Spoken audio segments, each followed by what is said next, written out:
Maybe lose 2 on the carry. Bring up 2nd and 12. Sorry, we're having some connection issues. Waiting for the video feed to come back online. We are indoors, so our connectivity is going to be a little worse than what it is on top. So we may be in and out a lot tonight. So just bear with us.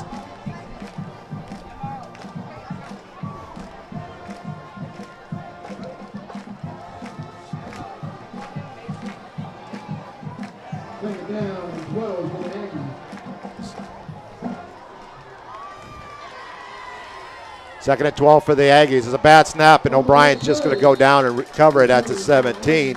So he's going to lose 6 on the play. Smart move instead of trying to scoop it up. So just bear with us, folks. 7-6 Tate on top. Both teams score on their opening possession. 18-yard run by Colston for Tate. 40-yard run by Carlos Chambers for Navarre. And we're 7-6 with 5:57 on the clock here in the opening quarter.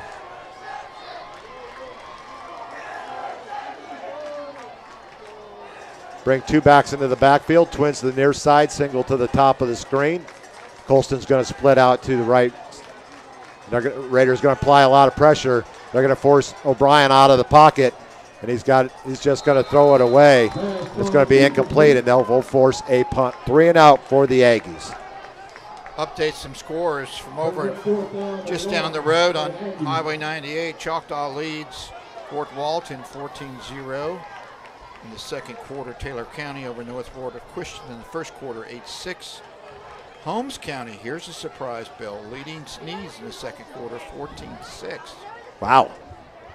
Sweetwater doing a number on Jay 33-0 in the second quarter. No surprise there, as we both picked that one. Good snap back. Gets the punt away. It's going to just kind of take a bounce and move another yard, and it stops at the Raider 48. So the Raiders will have great field position to start their second possession. Absolutely. Baker and South Walton tied 7-7 in the second quarter. With 5:25 to go in the opening quarter, Tate 7 and Navarre 6. And then we'll have a water break, so we're going to take a quick break along with them. We'll be right back. Craig Culver of Culver's. Before farm to table, before field to fork, there was just good, wholesome food. Grown by America's farm families, prepared fresh at Culver's, and always served with a smile. We still cook every Butterburger to order using fresh 100% Midwest beef and craft our frozen custard right in the restaurant using family farm fresh dairy. So thank you, farmers. Welcome to Delicious. Thinking about selling your property? Call Ursula Householder of Coldwell Banker Realty in Navarre now. The consultation is free, and Ursula uses the best tools the industry has to offer.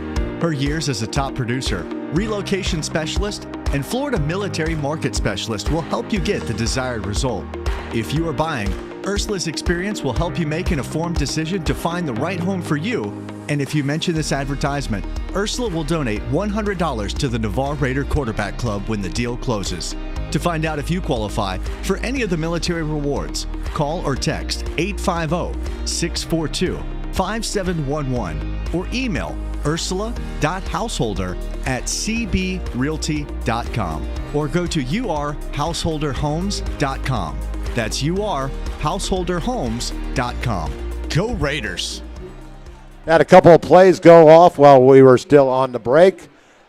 A 2-yard run by Chris DeCourt on first down and an incompleted pass as he tried to find Richardson and falls incomplete. So Raiders will have a 3rd and 8 at the Aggie 44-yard line. Wouldn't be surprised we're in 4-down territory, Bob. Yep, absolutely. Terrence Marshall and Derek Percival to the near side. Philip Robos going to head on over to the far side. DeCourt behind Carlos Chambers. 3rd and 8 for Navarre. Chambers back to pass. He's feeling pressure. It's a little screen play. DeCourt is going to break one tackle. He's going to get down to about the 40. He's going to get 4 yards on the reception. He's going to bring up 4th and about 3. 4th and a long, let's call it 4th and 4. Navarre chose to throw the screen to the near side. He had, just for a second, a little bit of running room. But as you mentioned, Bill, here it looks like Navarre is keeping their offense on the field for fourth down here. They're bringing in a double tight end set. Davian Hardy and Chase Richardson out there. Percival and Terrence Marshall to the near side. Fourth and a long 4 for the Raiders. It's going to be a pass to Hardy, and he is going to get a Raider first down inside the 35, down to the 34. It's going to be a gain of 7 to Hardy and a Raider first down. I think they put him in the backfield, went in motion, uncovered by the linebacker, not covered by the linebacker. Well-designed play. Second first down of the night for Navarre. First and 10 at the Aggie 35. A nice fourth down conversion for Navarre.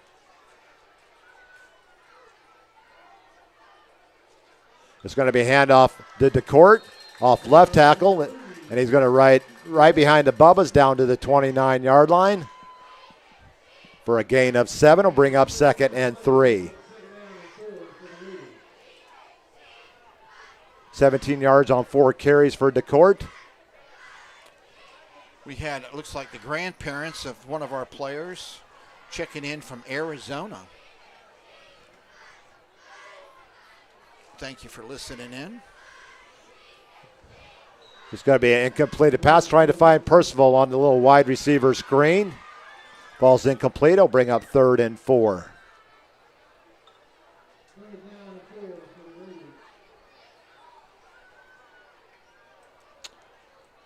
Pass forward from Navarre at the Aggie 29. And we're going to have offsides, and that should first penalty of the night against Tate.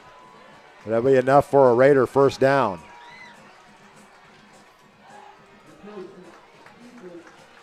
That's going to move the ball down inside the 25, down to the 24.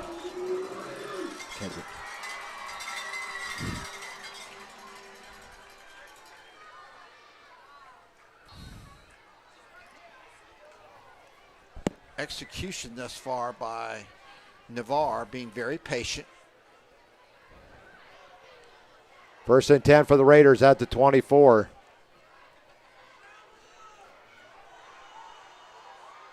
And DeCourt is not going nowhere. In fact, he's going to lose about 4 yards on the carry. It's going to bring up second and 14. It's probably the first time I can remember him losing yardage on a play. Looked like an off-tackle play, and it was just blown up by the defensive end.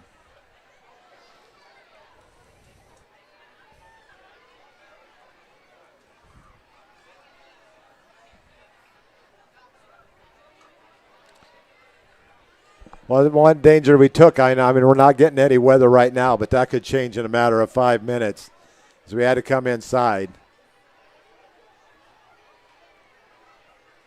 Chambers back to pass on second and 14. They tried to find Terrence Marshall down around the 12, but it's going to fall incomplete. It'll bring up 3rd and 14. The ground is particularly damp tonight. Right. We saw Wright on the extra point slip when he went to plant his non-kicking foot. 3rd and 14 for the Raiders from the 29. And he right in through the hands of Marshall. I don't know if Marshall took his off the ball, but it was right there and hit him right on the hands, and he drops it. Yeah, the slant was definitely there, taking advantage. It's going to fall incomplete. Bring up 4th and 14 for the Raiders. Tate went too deep, double covering the inside receiver, but he was open. Line gives him plenty of time to throw. He's going to roll out to his right. And he's going to throw down to the 15-yard line, but it's going to be, I think it's going to be short of the first down, though, Bob, by about a half a yard. Great effort by Percival coming back for the football. That's what you tell your receivers when your quarterback is flushed out of the pocket. Come back. It's depending on the spot. He left his feet to catch the ball, so he might have gave up the first down when he went forward. Because I think he's going to be about a yard short.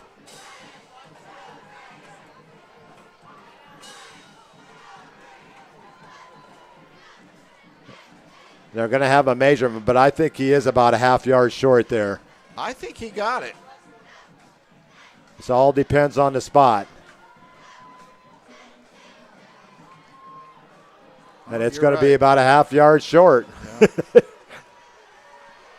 And the Aggies are going to take over as the Raiders got 13 and a half, but they needed 14.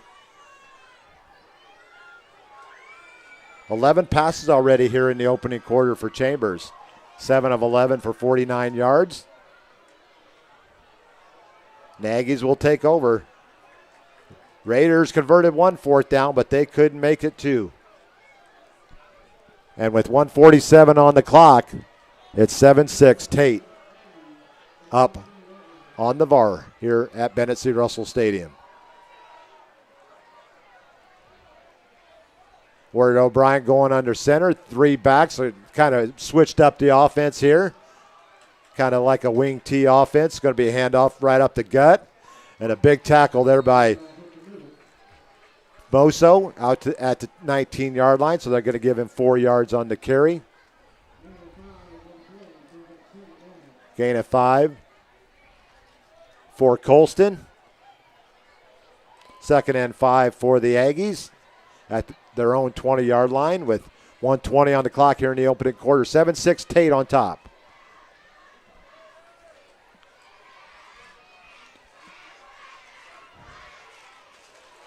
Raiders get an initial hit, and they're going to force them out of bounds short of the first down. That's Colston on the carry once again. He's going to get out of bounds on the far sideline after a gain of 3. That's going to bring up 3rd and 2.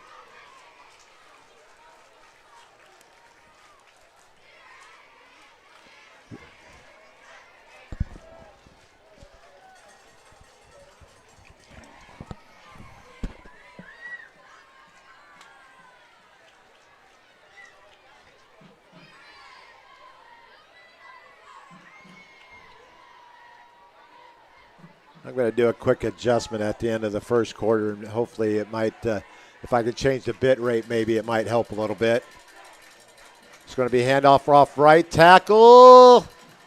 Still on his feet, and he's going to push it out over the first down marker in the yard to gain. Still on his feet. We have a scrum going on out there. Oh, penalty flags going all over the place. And it's going to be a gain out to the 37-yard line. So it's going to be a gain of 13. Plus penalties. And I believe that was Jackson on the carry. Give him 13 on the carry, but let's see what the penalty is coming up here, Bob, as they having a get-together on the far sideline. The penalty marker is sitting at about the 40-yard line. There's a couple penalty markers. They kept the chains where they were at. Have not moved the chains yet. But if it stands, it's a 13-yard gain and an Aggie first down. But let's see what the probably a dead ball, live ball, dead ball.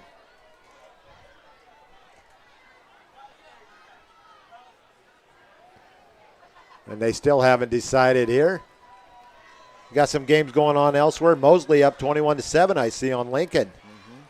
Second quarter, Pine Forest ahead of Tommy Joe Whidden getting it done over there at Mosley High. Moved over from Washington. Dead ball foul against Navarre. Dead ball foul against Tate. They offset, and it should be an Aggie first down. Yep. Bluntstown leading Freeport 15. Actually, there was an additional 15-yard penalty against Navarre, so that's going to move the ball into Raider territory.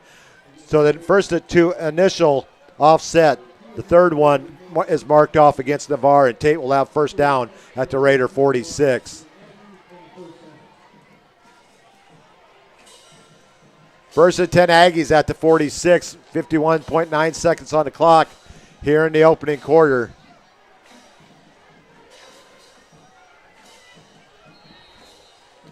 Third first down of the game for Tate with a 7-6 lead. It's going to be Ward O'Brien on the keeper, and he's going to get back to the line of scrimmage for no gain.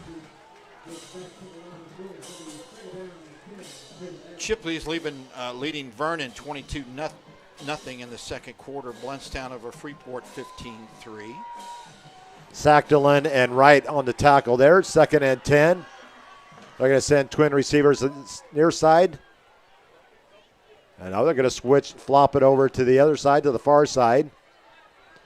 Ward O'Brien at quarterback for the Aggies. It's going to be O'Brien on the keeper, and he's going to lose a couple of yards. Actually lose one back to the 48, and he'll bring up 3rd and 11. Looked like a busted play there. Trying for a handoff or delayed draw. And that will be the last play of the first quarter. Navarre trailing at the end of 7-6. It's Irish Bills, Seminole Bob. Robbie Shanks on the camera tonight, and we'll be back after this word from our sponsors.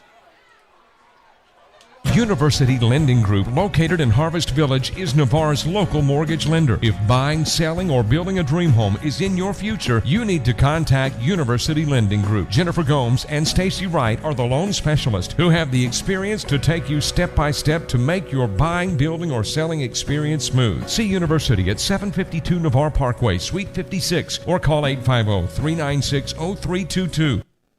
If you want to move better, feel better, and live better pain-free, Dr. Paul Britt at Integrative Chiropractic Solutions is the only certified sports chiropractor for Gulf Breeze and Navarre. He can address your sports injuries quickly and effectively, and after only 4 visits on average, with a 96% resolution rate. So give Integrative Chiropractic Solutions a call today at 850-916-9304 or book online at drpaulbritt.com. That's 850-916-9304 or online at drpaulbritt.com. They want to fix you swiftly to get you back in the game.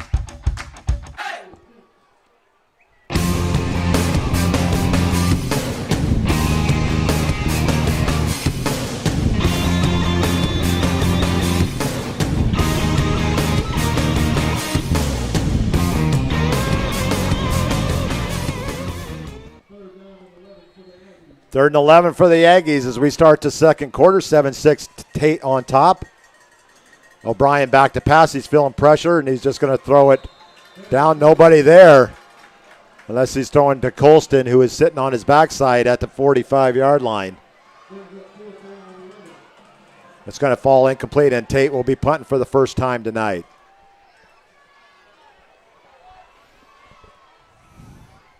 Just underway here in the second quarter, 7-6 Tate over Navarre.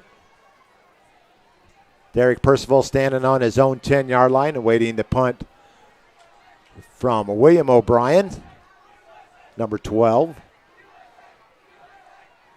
He's going to angle towards the sideline. It's going to be fielded at the 21, 22-yard line, 24-yard line. And that's where the Raiders will take over. First and 10.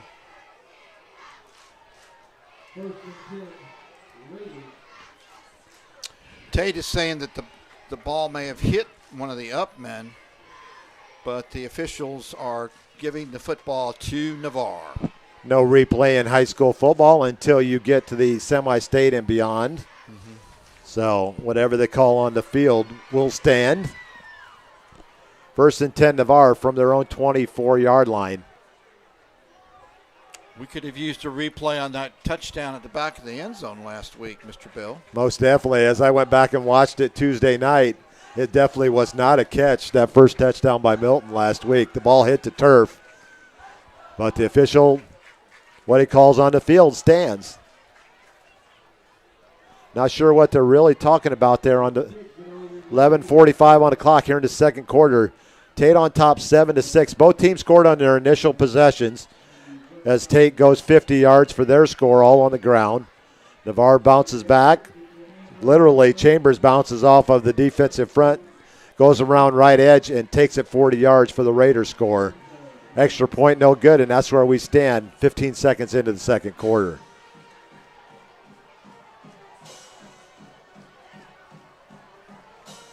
Referee is talking to head coach Lindsay, Jay Lindsay.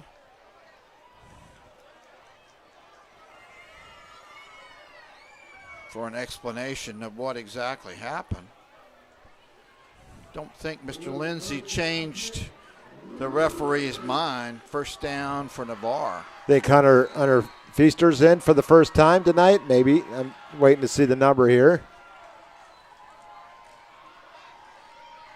No, yep, Hunter's in there for the first time. They're going to hand off to the only back in the backfield.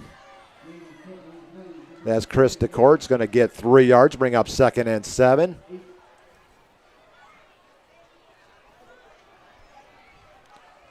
$20-0 Niceville in the first quarter, up at pace.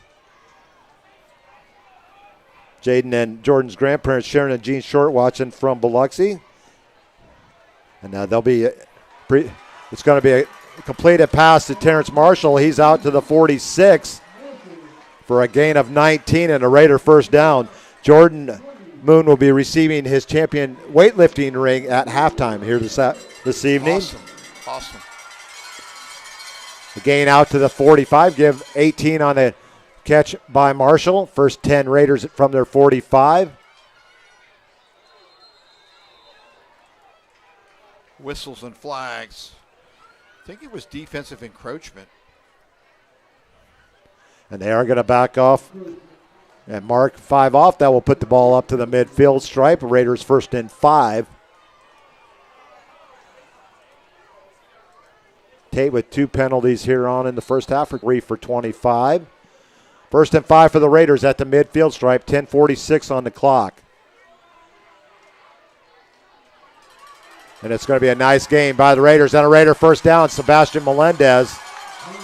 He's going to get down inside the 30, down actually right at the 30-yard line. So give him 20 yards and a Raider first down. 20 yards on the carry for Melendez. Gives a nice 1-2 punch for the Raiders there. 5 first downs in the first half for Navarre. First and 10 at the Aggie 30. 10-14 and counting here in the opening half. Hunter Feaster back in at quarterback for the Raiders. He's going to hand off to Melendez once. He's going to go off right tackle this time. Get positive yardage down to about the 23. Give him 7. 2nd and 3. Rosalind Miller's checking in with us. She wanted to know who scored the Raider first touchdown. I believe that was Chambers on a hard run. Tim Lawson checking in. Thanks, Tim, for passing on the information. 2nd and 3 for the Raiders from their 23. A little bit high on his pass to Derek Percival coming from the left slot. It's going to fall incomplete. That's one thing early on that I've noticed with Hunter is his pass have a tendency to coming off his hand. They seem to be elevating a little bit too much to the receivers. Not stepping through with the pass. He just needs to follow through. Yep. They'll bring those down. 3rd and 3 for the Raiders. Feaster looks over the sideline, gets the call from the signal from the sideline. 3rd and 3 for the Raiders at the Aggie 23. And I don't know where that pass was going. He had number 7, Wyatt Clifton, senior linebacker, right in his grill. And it's going to be tipped by the Aggies. So at the line of scrimmage, it's going to bring up another 4th down try for the Raiders. 1 of 2 so far in the contest. 4th and 3 at the Aggie 23. Feaster back in. The play clocks are not working this evening.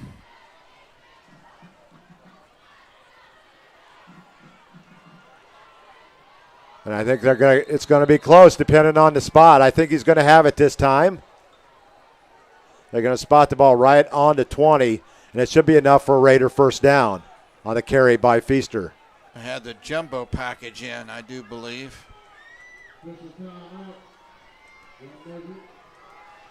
Ball spotted right on the 20, so it should be enough for the first down, but they're going to measure. Are they going to measure here, Bob? Are they comfortable with the call? Where's the white hat? He's eyeing it. He's pushing the Navarre Raiders to the near side. He wants a measurement, I believe, or he wants a good look. He's bringing the chain gang in. We are going to have another measurement here, the second so far in this contest, the last 2 drives for Navarre. This time they're going down into the north end zone. I think we're going to be close here.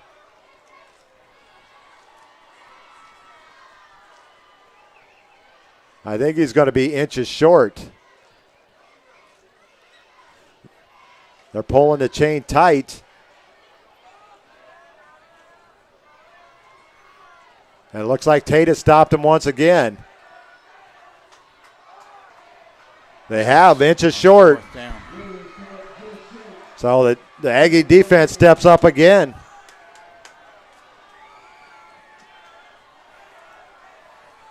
They just could not get enough push out of the jumbo package there. It was like 2 yards and old Notre Dame 11 inches. Joe Settle's checking in, saying it's 27-0. On the spot, though, all they had to get to was the 20, so that's why I'm a little surprised. The ball is split right down to 20, and that's where they needed to get. So I'm a little confused here. Ward O'Brien back to pass. He's got a receiver wide open. And it's going to be a big gain for the Aggies if he doesn't take it all the way to the house, and he does. 80-yard pass play to Colston out of the backfield, and Aggies on the board once again. Raiders were expecting a run up the middle. They didn't get it. Tate has stretched our lead out to 13-6. But 9:06 to go here in the second quarter. An 80-yard pass.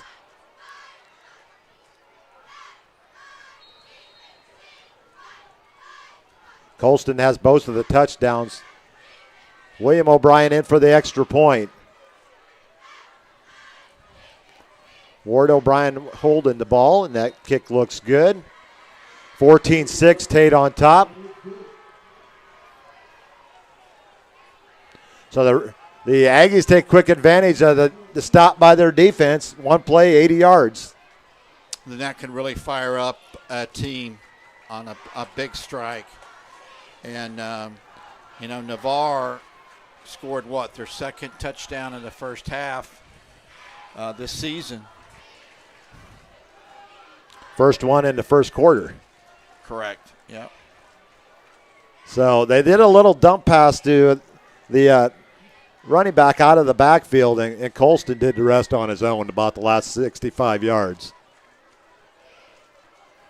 And the Aggies pretty excited over there on the far sideline right now. Mm-hmm. A lot of confidence. A lot of confidence. You go on the road. District game too, Bill. I mean, this is a must-win for both teams, but with Navarre not wanting to fall to 1-2.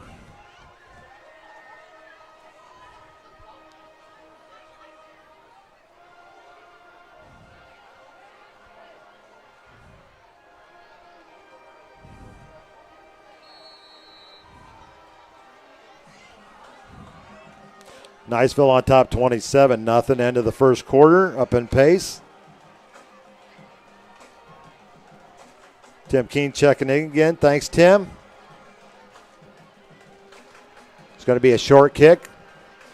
Raiders field. That's Derek Percival out over the 45, out to the 47-yard line. 48. Nice return of about, but there is a flag down at the 34. We're going to have a block in the back against Navarre, so that's going to negate the nice return there by Percival. Yep.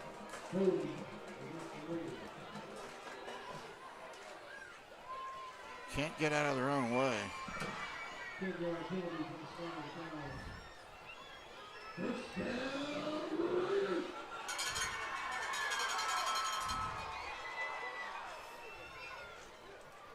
So that will move the Raiders back to their own 24-yard line. The holding penalty at the 34. Mark moving back 10. Yeah, they've done a pretty good job on first and second down. It's just third and fourth down. Navarre has struggled, although they did convert one fourth down. Is that Cal Chambers back in there for the Raiders?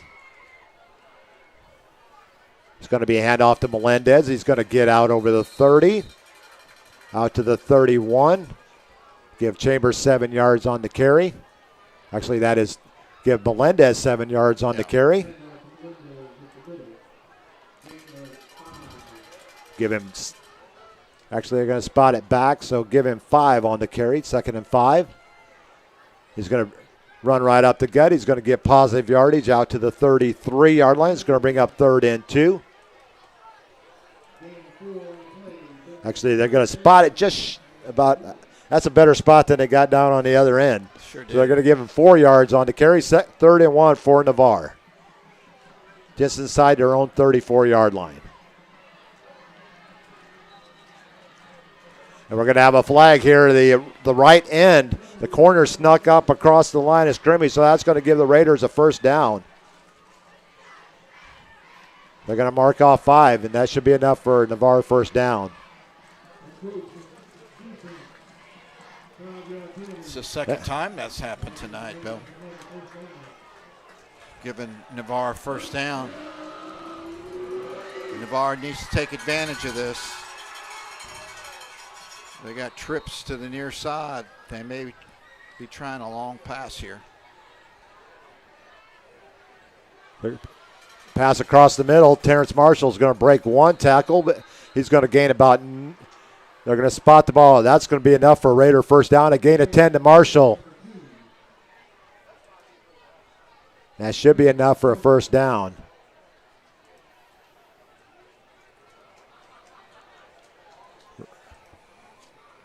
The Raiders' 6th first down of the first half. Actually, they're going to only give him 9 yards. Chris Richardson in as a tight end on this play. Look for him. 2nd and inches. Going to hand off to Melendez. He's got a Raider first down into Aggie territory. Down to about the 48-yard line. Call it the 47. Give him 4 yards and a Raider first down. So tell me about this Purdue drum, the largest drum in football, and Notre Dame's not letting them bring it in the stadium.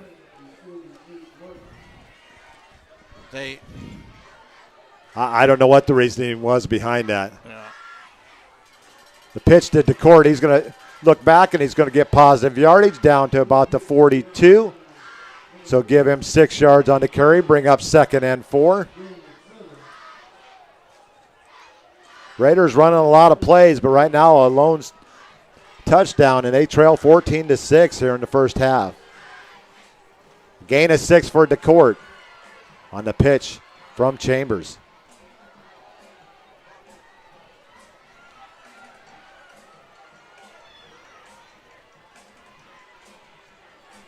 DeCourt's going to push his way forward inside the 40, down to the 39, be about a half a yard short. Give him 3 yards, and we'll bring up 3rd and short again, once again for the Raiders. Well, the story behind it is they did some renovations on the stadium, and they made the entrance to the visiting team smaller, so the drum can't get through there anymore like it has in the past. I think it's the first time in a very long time. They moved the chains. He looked like he was a little bit short there. They're going to give him an extra yard there. So that dive at the end for DeCourt gave the Raiders another first down. Your friend Justin Wright checking in from Parts Unknown. Thank you, Justin. His son is Austin Wright, senior defensive back for Navarre. I actually work with Justin. So it's going to be 1st and 10 Navarre inside the Aggie 30, actually right on the Aggie 39-yard line. Raiders trailing 14-6 with 5:30 on the clock and running here in the second quarter. DeCourt's going to try to, he doesn't bounce out to the side. He likes going down and mixing it up a little bit. Yep. He's going to gain 3. Will bring up 2nd and 7. It's hard to get a hold of him when he hits that hole. He's all about 5'5", 5'6", but he is a solid, I'd say probably 175, 180. It's close to your fighting weight. That's my plan. I'm maybe about 1.5 inches taller. Got to take what I can get. Chambers is going to break a tackle. He made something out of nothing. Yeah. Bobbled snap. He's going to get down to about the 31.5-yard line. Going to spot it at the 32. Going to give him 3 yards on the carry. It's going to bring up 3rd and 3. 3 carries on the night for Kyle for 45 yards. The Raiders' only touchdown from 40 yards out. 3rd and 3 for our Raiders at the Aggie 32 with 4:14 on the clock. And it's going to be Chambers on. He had me all. Yep. I thought it was up the middle, and here Chambers taking it to the end zone. And his second touchdown rushing on the night. From 32 yards out, Chambers goes in, and the Raiders are back on the board, 14-12. Wow, nice. He had this guy faked out. Yeah, and entire Tate defense. 32-yard run for Chambers. I'm sure the Raiders will be going for 2 here. Baker and South Waltonville tied at 21. Second quarter, halftime, third quarter, what we got there? Second quarter. Because I know they start in Okaloosa, they start their games at 7. So they're going to go with the jumbo package and the 2-point conversion coming up. It's going to be a handoff, and he looks like he's going to be a little bit short. No good. No good, and the score will remain at 14-12.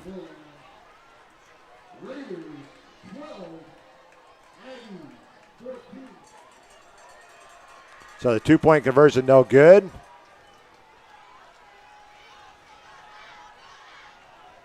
(14-12) Tate with a little over 4 minutes, 4:04 to be exact here in the second quarter. District 1 7A first game for both teams tonight, Bob. Yep. Chipley all over Vernon, 22-0 second quarter. Bluntstown looking good again. Coach Bo's got them playing over there in Bluntstown again. They don't mind, taking on a team in a higher classification. Not at all. West Florida all over Arnold, 41-0.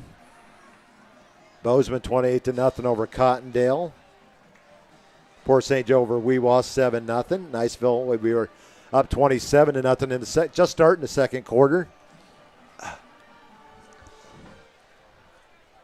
Wakulla leading Godby 10-3. I think we both picked Godby in that game. Could we see an onside kick maybe, Bob? Could be. You never know. Navarre will get the ball back to start the second half because they deferred their choice. It's going to be a short kick at the 17-yard line. The Raiders, great special teams by the Raiders. It's nice when you have a kicker that can also play defense so he can tackle, but he wasn't in on the tackle. I think that was Sebastian Melendez or number 51 there, Kamal Rustam with the special teams tackle. Miss Miller, number 3 that we've been talking about all night for Navarre is Chris DeCourt, a senior running back and linebacker. See if the Raiders could get a turnover here. Take their first lead of this ball game. 1st and 10 for the Aggies from their 27-yard line. It's going to be a handoff to the only back in the backfield, and he's going to be hit by Christian Caballero. Then a host of about 7 or 8 other Raiders jump in the pile. So it's going to be a 1-yard gain for Jackson. It'll be 2nd and a long 9.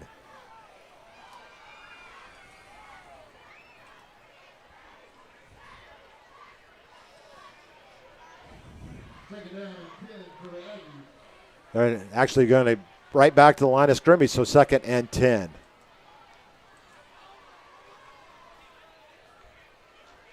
Colston goes in motion. It's going to be a handoff. And he's hit immediately at the line of scrimmage by Christian Caballero. And Devin Wright helps in there as well. He's going to gain 1 yard. That's going to bring up 3rd and 9.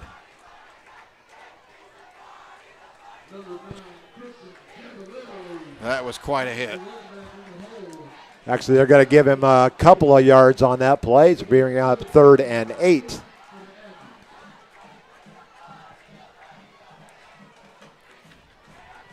Clock down to 2:45, 2:44 and counting here in the first half. 14-12 Tate. 3rd and a long 8 for the Aggies from their own 30. Ward O'Brien back to pass. He's feeling pressure. It's going to fall incomplete, and the Aggies will have to punt. Take it. And Navarre will have excellent field position on this punt. They do have all 3 timeouts left. The smooth voice of Robbie Shanks joins us. Robbie, it's always good to see you. Where you been, man? It's been a while since I've jumped on air with you. Miss the days of you calling in back in the day. Yeah. Oh, bad snap here.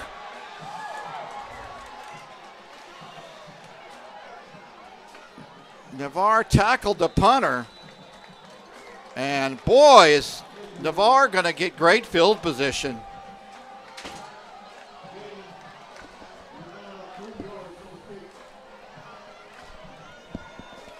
Did he actually make it back to the original line of scrimmage there? Would be a question. Looks like they're setting up on the 22-yard line. Oh, we have a high snap there. I had to step out for a second. I'm happy to step in for you, Bill. Looks you got it, buddy. No, I didn't see a high snap. They just were to him very quickly. Certainly altered how he got the football away and led to a very ugly punt that barely made it back to the original line of scrimmage.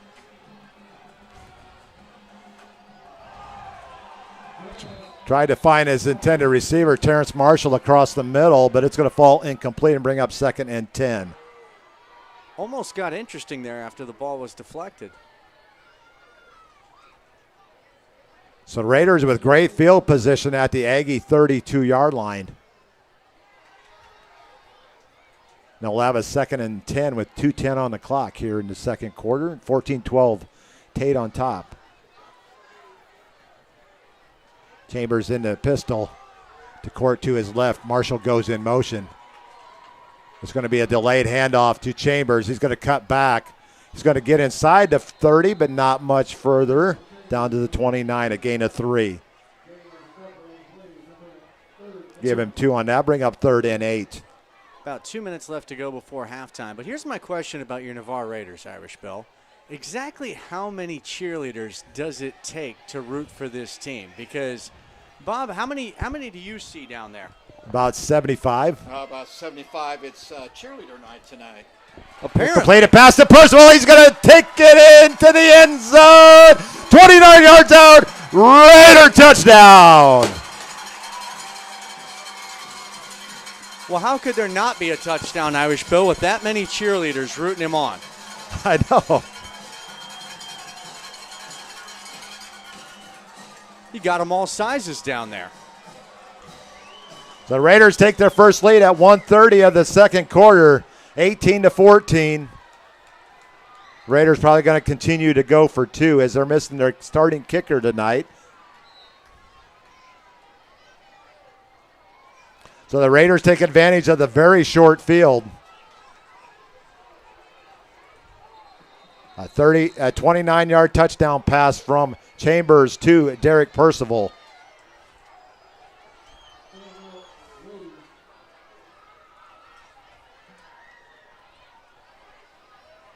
They've got to somebody called timeout here. I think the Aggies called timeout. 3 catches in the first half for Percival for 52 yards. One of my observations, Bill, is that Tate had that 80-yard touchdown, which was, of course, the biggest score and the biggest strike of the night. But you have to respect the way Navarre's answered back and gotten 2 scores on 2 big plays of their own, showing they have their own big playability.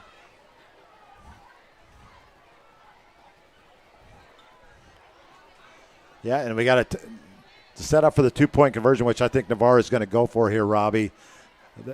Tate wanted to make sure that they had the proper defensive setup coming into that play, so they called timeout.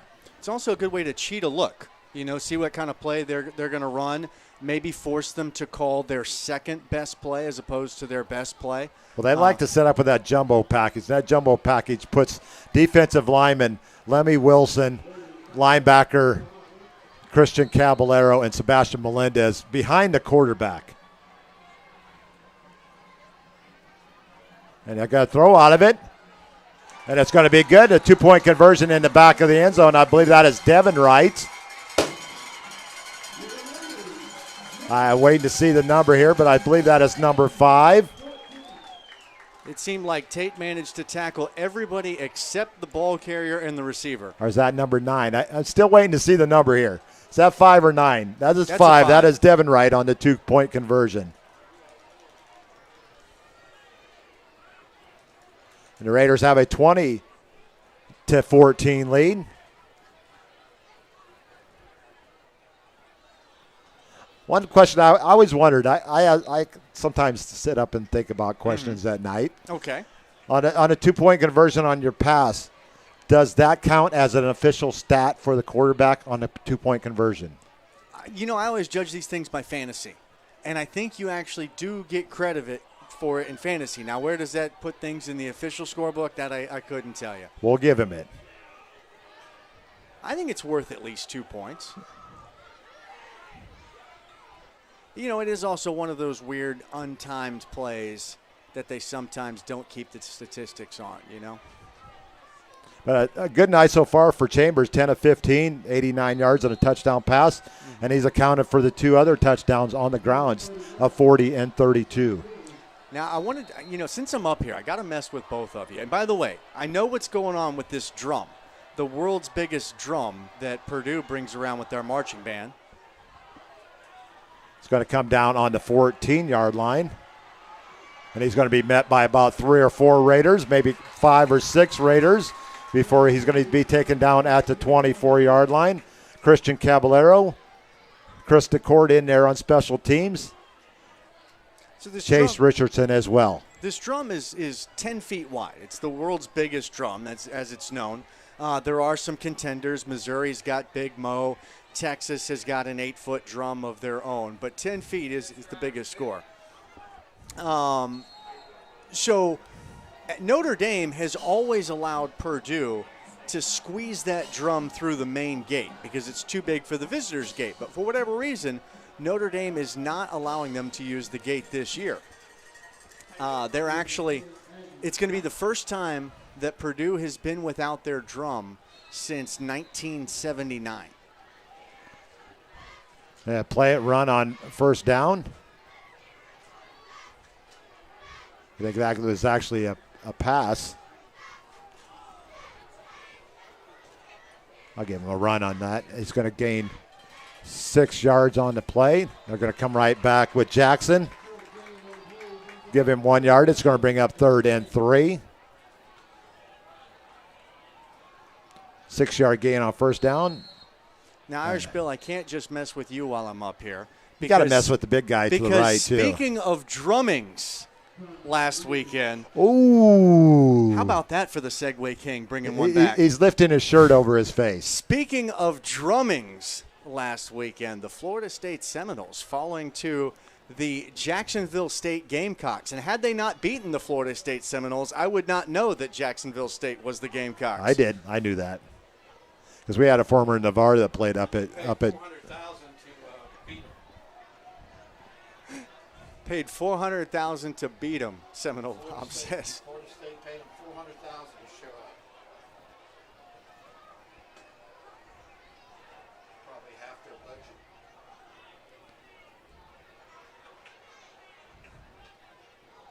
Thank you, Sharon and Jean Short checking in from Biloxi tonight. Their grandson, Jordan and Jaden. Jaden, the senior this year. Jordan graduated this past season, a state champion in weightlifting. Will be getting his presentation. And a little bit of movement up front by the the Aggies. You had about 2 or 3 guys moving on that one, so you couldn't signal out a number even if you did in high school, which you don't. Got to think Joe. Looks like he's updated the Niceville score. They are now up 35-0 in the second quarter. Looks like they'll be going to yet another running clock for the Eagles. Aggies, I seen him as high as number 2 in one poll, number 4 in another. Continue to get it done. Grant Thompson doing a great job over there at Niceville. And he's already given us permission to do the game over at Niceville, so we will be there. So it's going to be 3rd and 9 for the Aggies from their 25-yard line. It's going to be a handoff to Jackson. He's going to get to the outside, and he takes a big hit on the far sideline after a 5-yard gain. And it's going to bring up 4th and 4.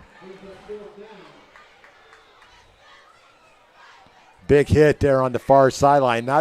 Didn't see who had delivered the blow over there right in front of the Aggies bench there on the far side.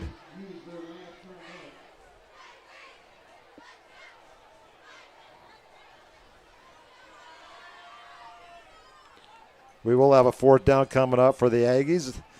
A little interesting play on their last time they attempted a punt. And we got 44 seconds on the clock. So here's a question I have here. 44 seconds on the clock. You're going to risk a 4th and it looks like it's a long 5, maybe 6 yards here. The clock going to be running, but it would stop on the change of possession. Would you punt the ball away or would you go for it here? Does it also stop once you get the first down? It stops. Then they reset the chains, and then it starts right back up. See, I would think that would give me enough time to continue a drive or at least continue my options. I think Navarre is the one that called the timeout here, hoping to get the ball back. Conserve as much time as possible.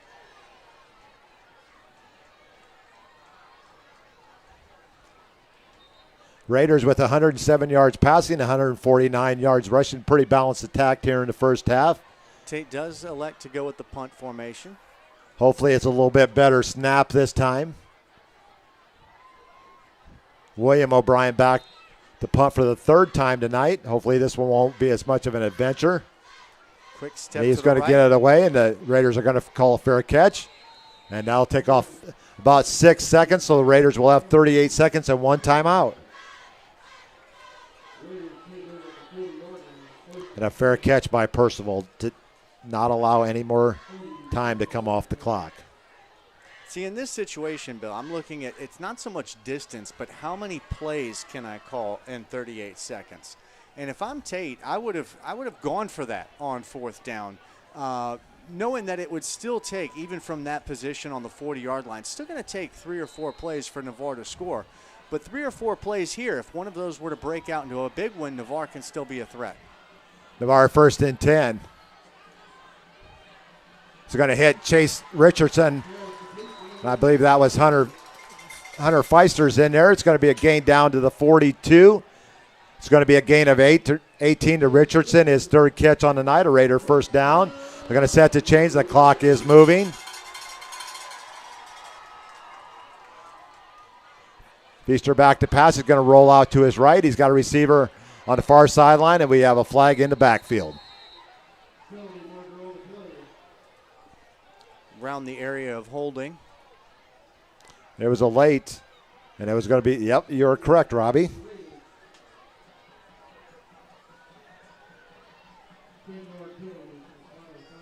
And that might, the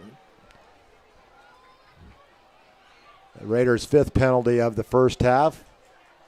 2nd of the second quarter. That's going to move the ball back into Aggie territory, back at the. But it does do something for the Raiders in that it stops the clock with 16 seconds Good point. left. So Feaster with a little bit stronger arm. Maybe. Is that why he's in at this point? We'll find out. We can get 2 good throws here. Going to go on the There's near one. sideline, and Percival's going to get out of bounds at the 40. A gain of 16. Now he went out of bounds, but clock did not stop. 3 to 4 seconds continued to run off after he went out of bounds. We may see the clock come back.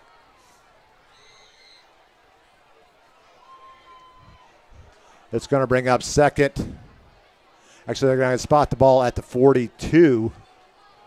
So it's a gain of 14. The clock had gone down to 3.2 seconds. It looks like we are seeing 6 seconds now on the board. So they could, in all intentions, have 2 plays with 6 seconds, and depending on how this play goes here. 2nd and 10 for the Raiders at the Aggie 42. 6 seconds on the clock here.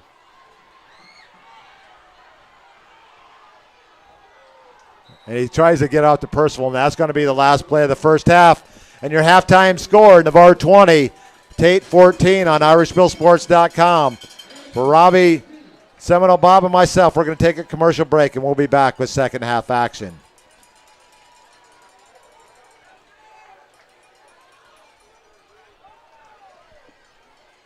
A strong work ethic takes pride in a job well done. This is the kind of person you need. Express Employment Professionals can help because we understand what it takes to hire the right person. It takes real people, real interviews. We find good people, matching the right skills with the right jobs from the production floor to the front office. Express knows jobs. Get to know Express. Go to expresspros.com to find a location near you. Great teams have great support. The Navarre Raiders have one of the best support organizations, the Navarre Raiders Quarterback Club. All the members see to it that the Raiders have all available necessities to keep the Raiders on track, whether it's seeing to it that they're properly fed, have good transportation, or making sure that all Raider fans can watch and hear all exciting Navarre Raider football action. The Navarre Raider Quarterback Club is there to make it happen. Thanks, Navarre Raider Quarterback Club, for your support of your winning Navarre Raiders on IrishBillSports.com.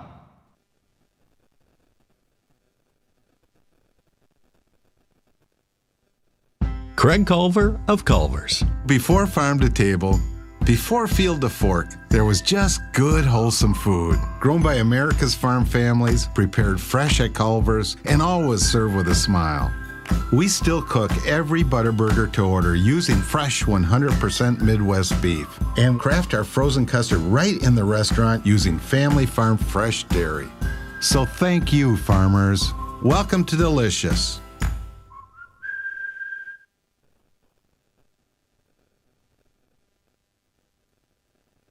Thinking about selling your property? Call Ursula Householder of Coldwell Banker Realty in Navarre now. The consultation is free, and Ursula uses the best tools the industry has to offer. Her years as a top producer, relocation specialist, and Florida military market specialist will help you get the desired result. If you are buying, Ursula's experience will help you make an informed decision to find the right home for you. And if you mention this advertisement, Ursula will donate $100 to the Navarre Raider Quarterback Club when the deal closes. To find out if you qualify for any of the military rewards, call or text 850-642-5711 or email ursula.householder@cbrealty.com or go to urhouseholderhomes.com. That's urhouseholderhomes.com. Go Raiders!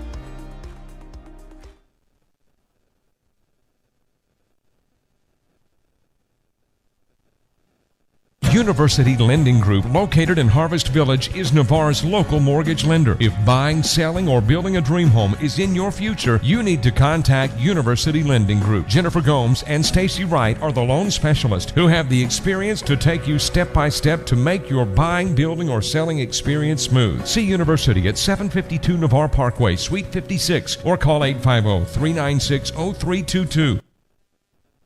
If you want to move better, Feel better and live better pain-free. Dr. Paul Britt at Integrative Chiropractic Solutions is the only certified sports chiropractor for Gulf Breeze and Navarre. He can address your sports injuries quickly and effectively, and after only 4 visits on average with a 96% resolution rate. So give Integrative Chiropractic Solutions a call today at 850-916-9304 or book online at drpaulbritt.com. That's 850-916-9304 or online at drpaulbritt.com. They want to fix you swiftly to get you back in the game.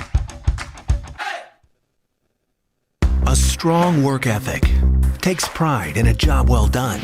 This is the kind of person you need. Express Employment Professionals can help because we understand what it takes to hire the right person. It takes real people, real interviews. We find good people, matching the right skills with the right jobs from the production floor to the front office. Express knows jobs. Get to know Express. Go to expresspros.com to find a location near you.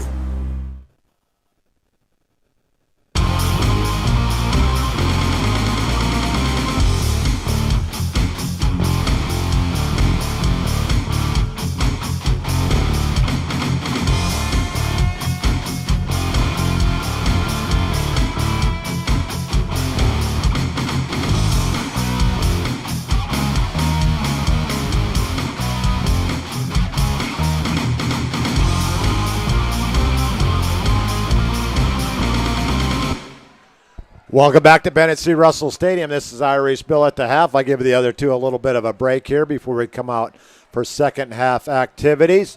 Let's get back to our YouTube stream.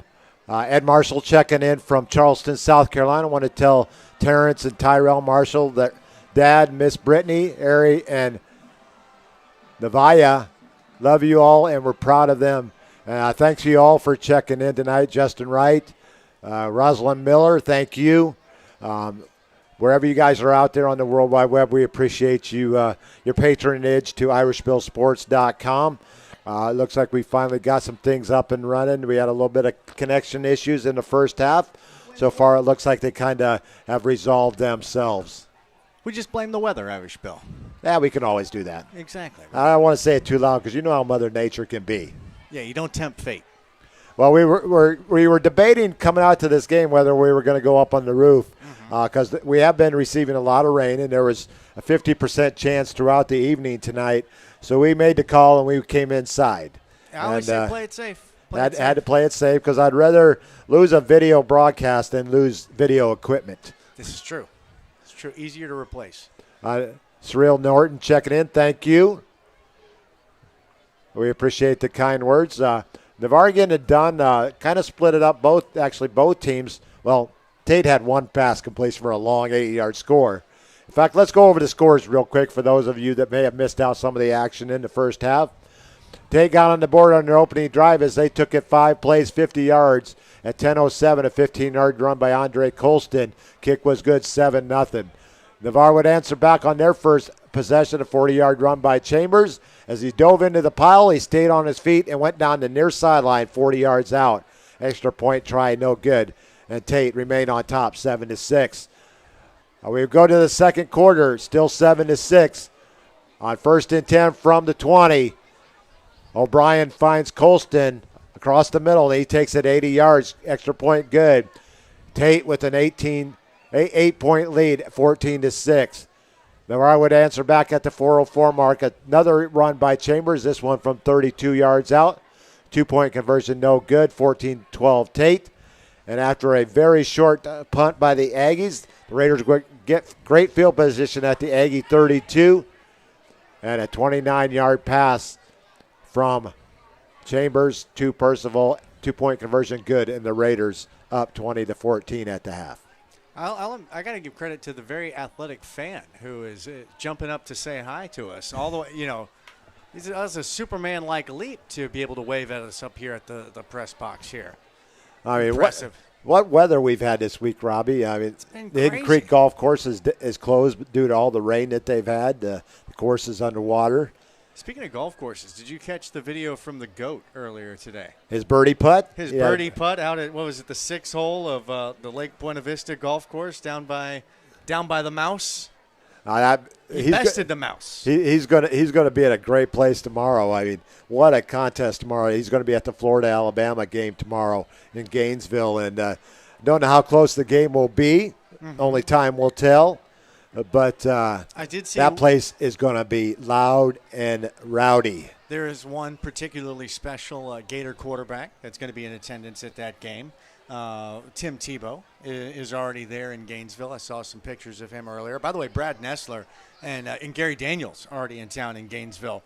They already tested out Steve Spurrier's new restaurant, Spurrier's Gridiron Grill. And then, of course, I think they've got the little bar attached to it called Visors.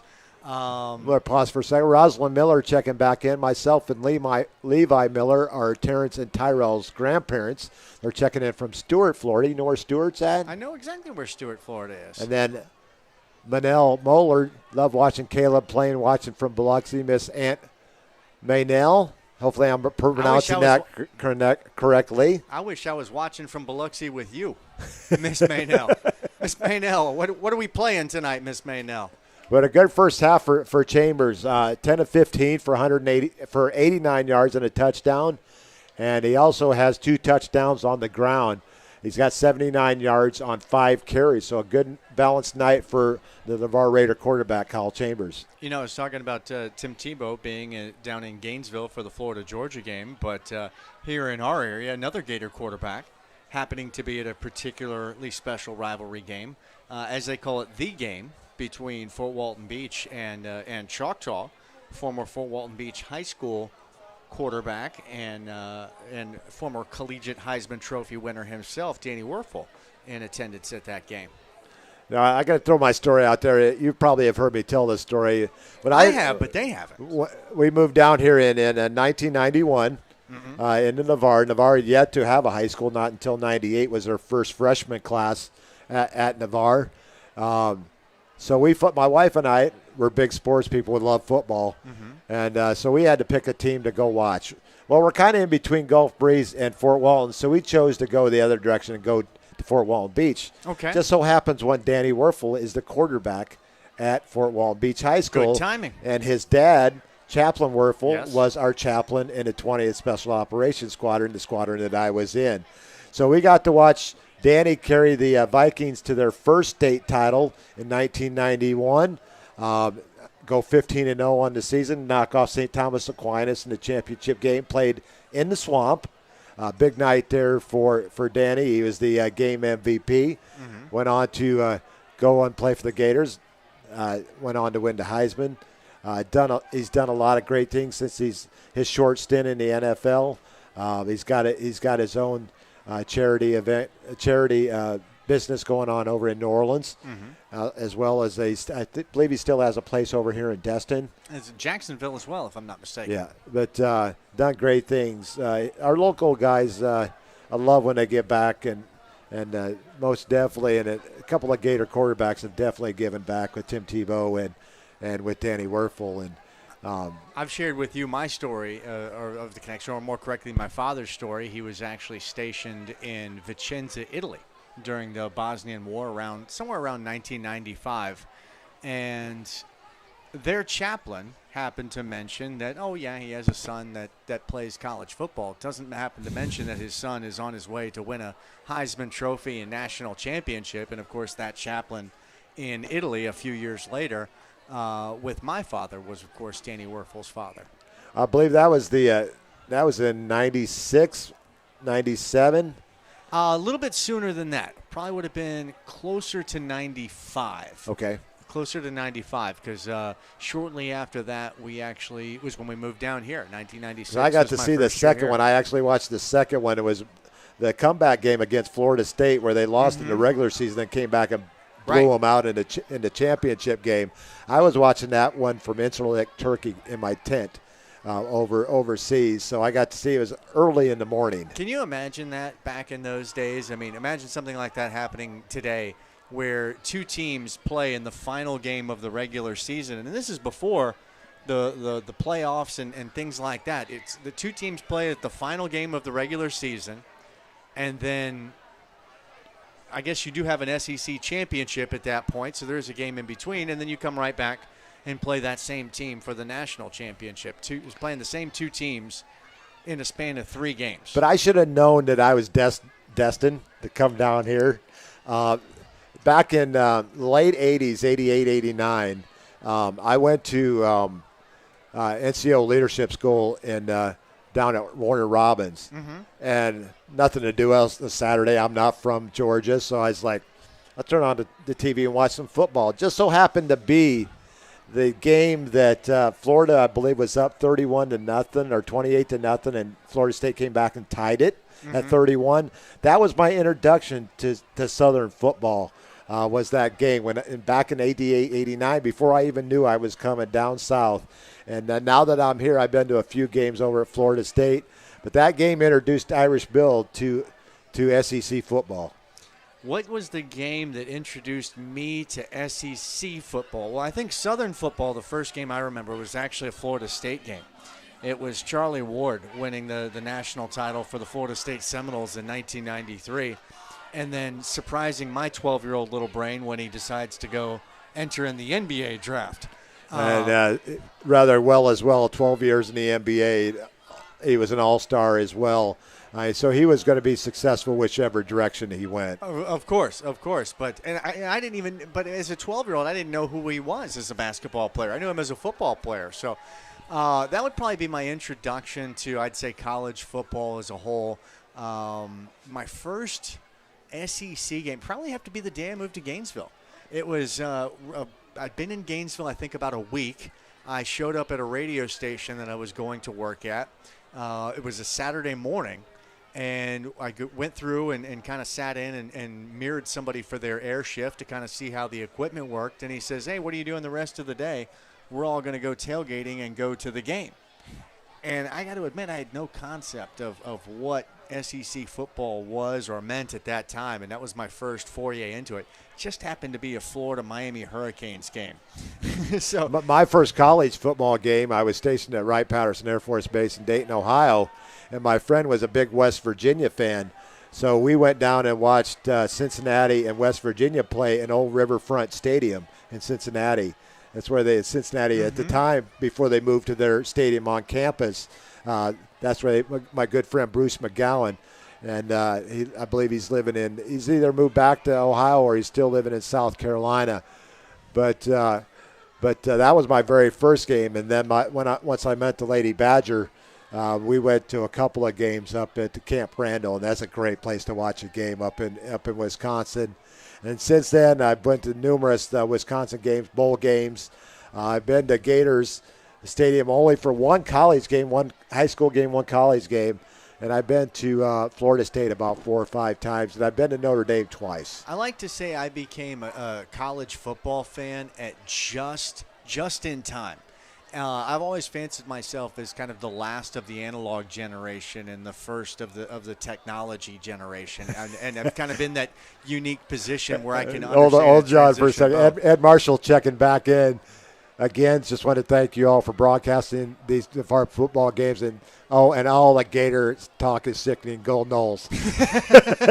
Thanks, Ed, for checking back in. Happy you're listening, Ed. They're going to have a tough time up in Wake Forest, up in Winston-Salem this weekend. That's going to be a tough game for them. I just did a full few minutes with Irish Bill talking about Charlie Ward. He must have missed that part, because that's more than anyone's been talking about the Noles these days, Ed. But we appreciate you listening. Brady and I, what a great time we had. Want to thank Alan Breckner. Press box. It was awesome. We were right behind the student section. What kind of food did they have in there? We had wings and a couple other things, and that was my cheat night. So if my MRC folks are listening or watching tonight's game, that was a cheat night for me. Well-deserved cheat night. You've been shedding. I want to thank Alan Breckner once again for having us over there, and Brady and I, and what a great game it turned out to be. An overtime game. Navarre and Notre Dame coming out on top, 41-38. But it's always great. There's not a bad seat at Doak Campbell Stadium. No. It's a Bobby beautiful Bowden place. Field at Doak Campbell Stadium. You know what they should call it, though? You know what they should call it? What's that? I heard this statistic one time that the order for bricks to build that stadium was the largest number of bricks ever ordered. If you have a statistic like that, why don't you More call bricks than Shaq shooting free throws? Exactly. More bricks than Shaq shooting free throws. Why don't you call it the Brick House? Is there a brick house in college football? The press box, well, not the press box, but we were in the champion suite on the 7th floor, so we had to take the elevator up to the 7th floor. Oh, that's terrible. I know. But the only bad thing was it was 2 Notre Dame fans sitting in a box with 13 other Florida State fans throughout the game. We had to keep our cheering to a minimum. You're supposed to keep your cheering to a minimum in the press box. So it was basically anytime Notre Dame did well, we turned over and gave each other knuckles and then turned back to the game. So first off, you're in the press box. Enemy territory. Where cheering is already discouraged, and you're in enemy territory. So yeah, you had to low key it. But Ed said he sent that right before the Charlie Ward talk, so we'll give him credit. And they are handing out Jordan Moon's championship weightlifting presentation at the halftime, and what a proud moment for Daphne and John Moon, and their grandparents are watching over in Biloxi. What a proud moment. Not too often do you get a state weightlifting championship ring. We had a guy when I was in high school, Irish Bill, win one of those, a state championship ring for weightlifting. Went bowling with the guy one night, right? And sure enough, you know where this story's going. He throws the ball, and the ring pops off of his finger. Now, the ball goes in the gutter, but the ring knocked down 2 pins. Really? This is true.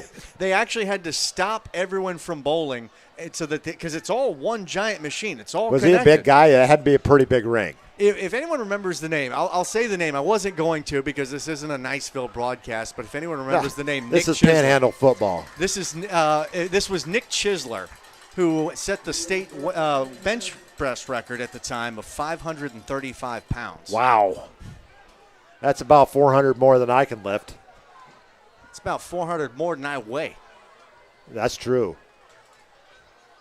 And Bob taking a break. He took a food break for us and didn't bring anything back for us. Way to go, Bob. Got a habit of that. Nah, that's good. I'm good. You know I can't eat those chips. He's already had his cheat day in the press He's box. tempting me, and he knows I can't eat it, so that's pretty cruel. He's already had his cheat day in the Florida State press box. Don't be cruel. That's it. That's all the singing that you're going to hear out of me. Thank God. Yeah, we do every day. Teams are coming back out 12 minutes. Raiders going to get the ball. They won the toss. They deferred to the second half, which they have done in all 3 of their games. And after scoring the last 14 points to take their first lead of the game, they're now going to receive the ball. William O'Brien will be putting toe on leather to start the second half. And he'll initially start Robbie and myself on the mic, bringing you second half action here at Navarre. And I'm sure Bob will find his way, chips and all, to get back to the way of the broadcast. But he will be on the camera. And I'm holding your spot while you got dusty fingers there, Bob. William O'Brien getting ready to put toe on leather to start this second half.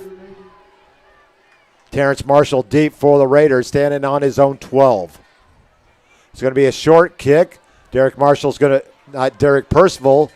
going to take it. He's going to get off to his right. He had a hole there, but it closed rather quickly out to the 35-yard line. A return of 23 yards My for eyes probably Derek got as big Percival. as his did when I saw all that daylight in front of him.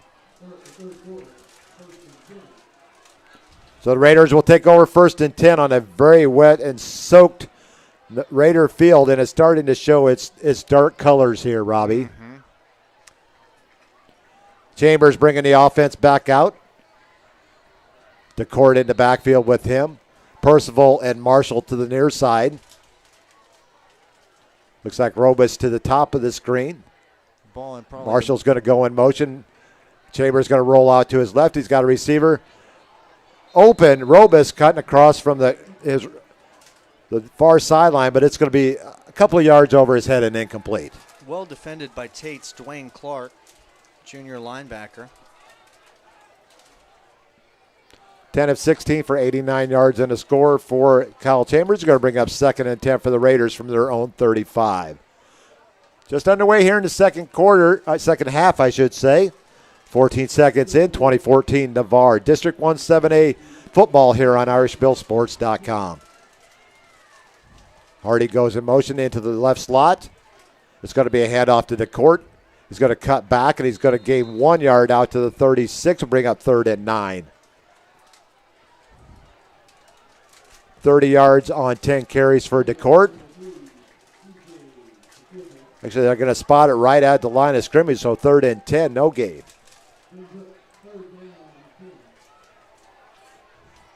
Twins to the near side, single to the top of the screen. 3rd and 10 for the Raiders as Hardy goes in motion from left to right. Chambers back to pass. He's got a receiver. It's going to be caught.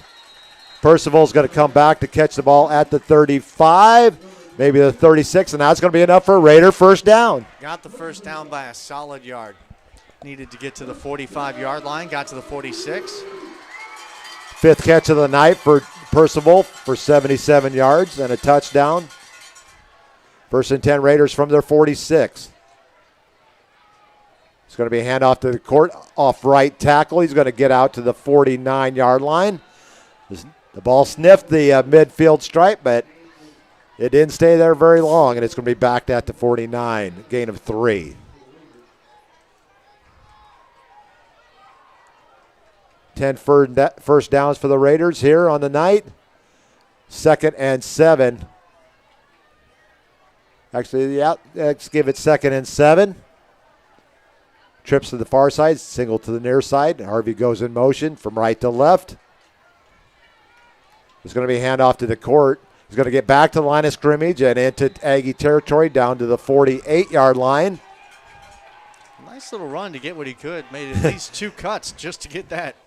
And Ethan Newman with the big pancake there, and he was celebrating it right after it.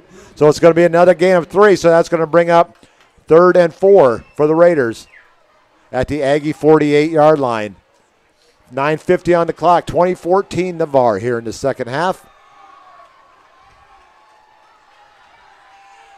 Percival to the near side.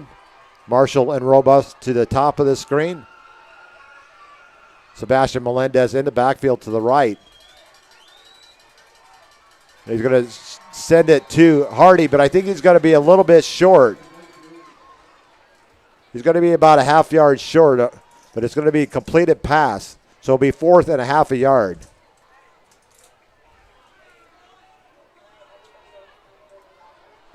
On the completed pass to Hardy, his 2nd on the night. And they are going to punt, field possession early on. Or could we see a fake punt?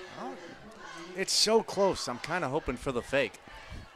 It's like about 18 inches. Not even. I'd want to see what those jumbo guys can do, and I'd be happy giving up the ball with this field position here. It's the other side of the 50. If I didn't get it, I'd take my loss. It is going to be a fake. It is a fake. And he is not going to get it. And the ball is fumbled. Now let's go back in hindsight, Irish Bill. If you've got 18 inches to go, why do we need to move the ball 7 yards backwards? Why not put those heavies in and let them take their shot, let them earn it? I agree. And the Aggies going to stop. Their defense makes the big stop, and they're going to take over great field position at their own 48.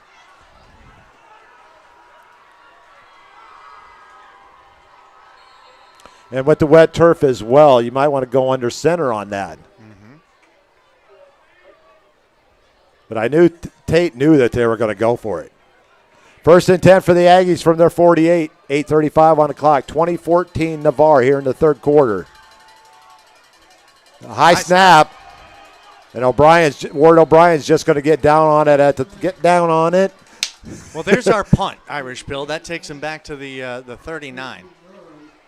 He's going to lose yardage all the way back to the 35.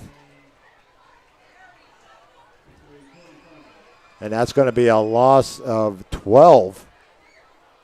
And unfortunately, that goes on to quarterback stats.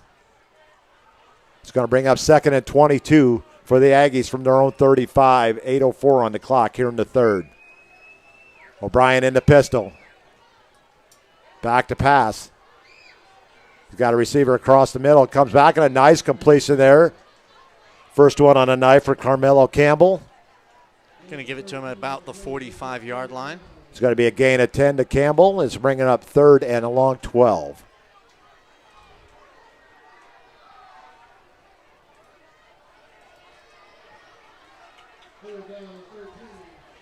They call it 13. Third and 13 for the Aggies.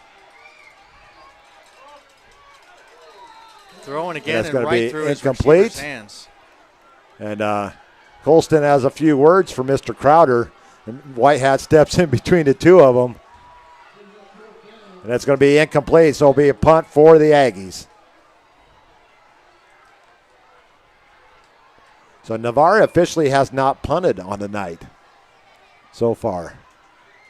Percival back standing inside his own 30. William O'Brien doing the punting duties here once again. His fourth punt of the night. One of his better ones so far. Percival's going to take it at the 30-24, and he's going to move it out to the 25. Actually, he's going to fall right where he's caught the ball at the 25 for no gain. First and 10 for the Raiders from their 25. Unfortunately, couldn't catch it clean. Might have had a step if he had, but defender right on top of him.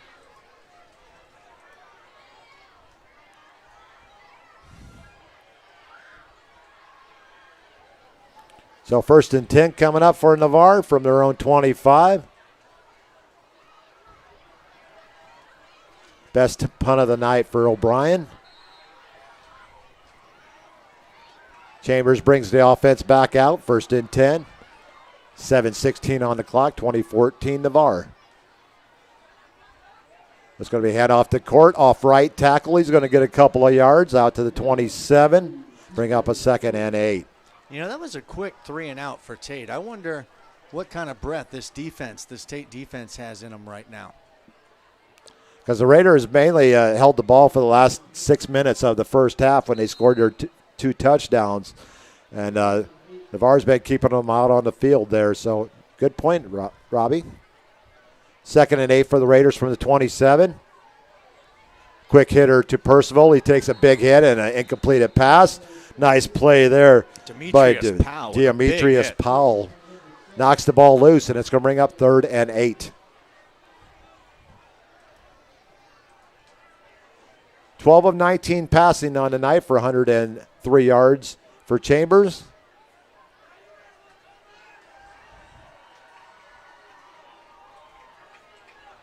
It's going to bring up a third and long, third and 8 for the Raiders. Kind of speaking to our pots. Niceville up 41-0. Seeing some Tate defensive linemen with hands on their hips. Kind of speaking to our point. And he overthrows his intended receiver, Percival, and that's going to bring up fourth down. So this will officially be Navarre's first punt on the night. Maybe. From here, I think they'll go with the punt.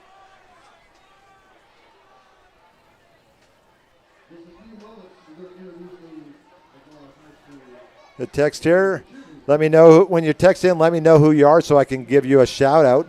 Great job tonight, guys. Our JV Raider is there cheering on the varsity, and we are streaming the game at home. Mad War. And it's going to be a block.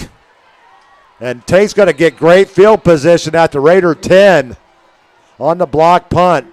Percival had a little trouble getting that ball off initially, and Aggie's going to have first and goal at the Raider 10, depending on the spot. Actually, they're going to put it at the 11. Irish Bill, you can put that on me because I jinxed our punter here because I said they haven't had a punt. I said maybe. A blocked punt, as you know, doesn't go as a punt in the scorebook, so the Navarre Raiders have still yet to punt. Robbie. That's on me, Irish Bill.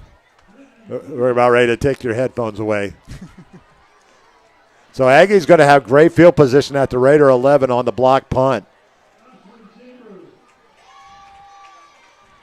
So two snafus. The Raiders benefited from a bad punt down on Tate's in the second quarter to score their third touchdown of the game. And now let's see if Aggies can return the favor here. Now the Tate Aggies have been throwing for most of the night. Let's see how that play calling, does it change as they start from the 11-yard line? Are they looking to take shots into the end zone? Will they look to try to change their game and run? Ward O'Brien 2 of 5 on the night for 90 yards. 65 yards on the ground for the Aggies. But they're going to have a 1st and 10 at, it looks like about the 11-yard line. O'Brien's going to go under center, 1st and 10 for the Aggies. It's going to be a handoff to the up back as they go into 3-back formation, kind of a little wing T setup. And he's going to get down to about the 8. Let's give him 3 yards on the play.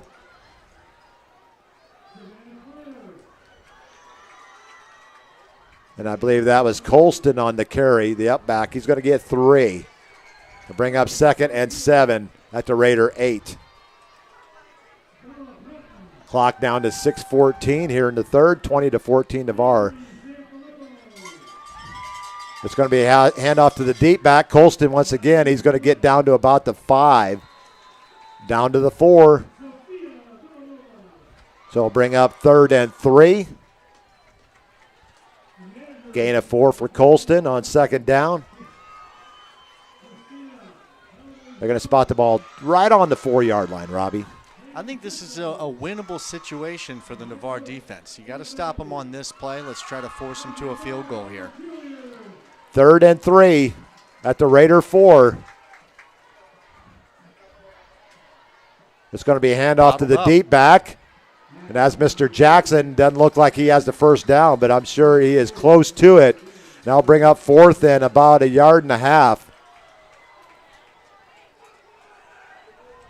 So the Aggies going to keep it out there, or are they going to tack on 3 to cut it to 3? This is mainly an extra point. Offense isn't moving. This is mainly an extra point field goal attempt, so it would be about a 20-yard field goal. But Mr. O'Brien says, nah, we got it. You're down 6 in this situation if you're the Tate Aggies. 4th and about 1.5 yards. Let's call it a short 2. Giving up a at short the 3. O'Brien under center. I think he's trying to draw the Raiders off, and I think we may see the field goal team coming up here as the Aggies call timeout. Pace on the board finally. Navarre Raiders have pace coming up soon, don't they? In a few weeks. Look at our schedule here. 15th of October, the Raiders will be up at Pace in the fall. Walton 20-7 over McClay, 3-0 St. John Paul over Monroe Day, Taylor County 8-6 over North Florida Christian.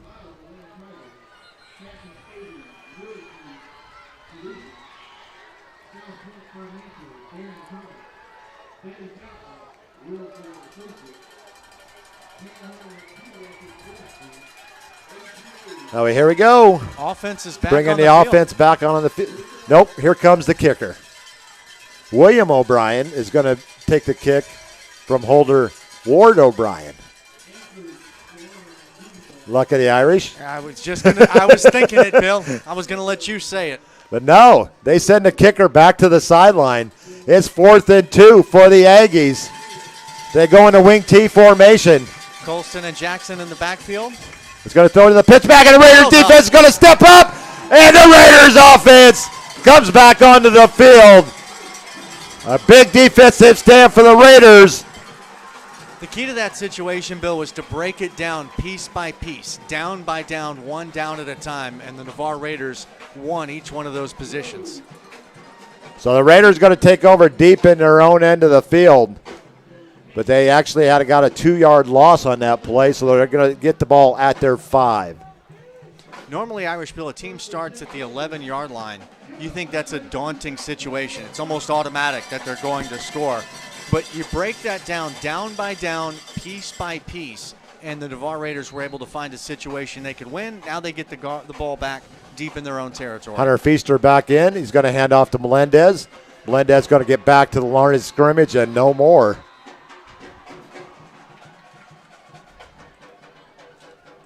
6 carries on the night for Sebastian for 39 yards. You like my stat sheet, Robbie? I do like your stat sheet. This is organized. And I will say this, speaking for broadcasters everywhere, all of us are impressed that you can keep those statistics while calling the game. Everyone else I know has somebody else do that for them. It's a quick pass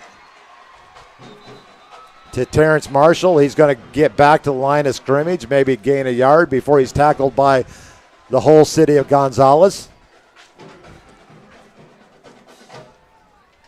He's going to gain 1, so get Marshall 1 yard on the reception. His third catch of the night for 28 yards. 3rd and 9 for the Raiders. I love your Gonzalez reference, by the way. Feaster with the low snap. He corrals it. He's got a player downfield. It's going to be off the hands. And he would have been out of bounds anyways, I believe. So the Raiders are going to have to punt from their end zone.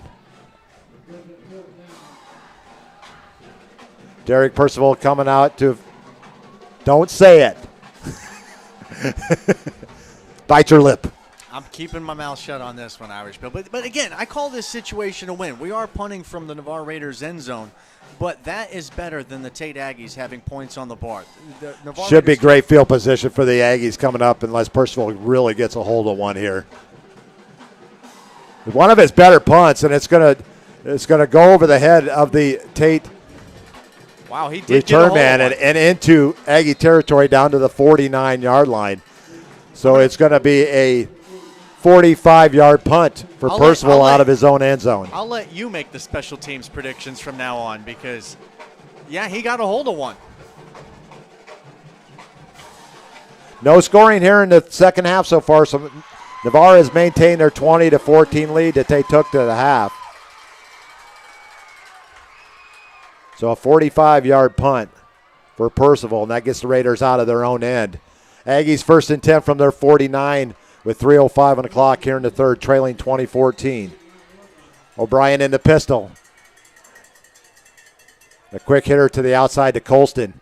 He's got a good block from his receiver, and it's going to have enough for a Aggie first down before he's tackled by a host of Raiders, Hunter Crowder and Devin Wright, down at the 33-yard line. A gain of 18 to Crowder and an Aggie first down.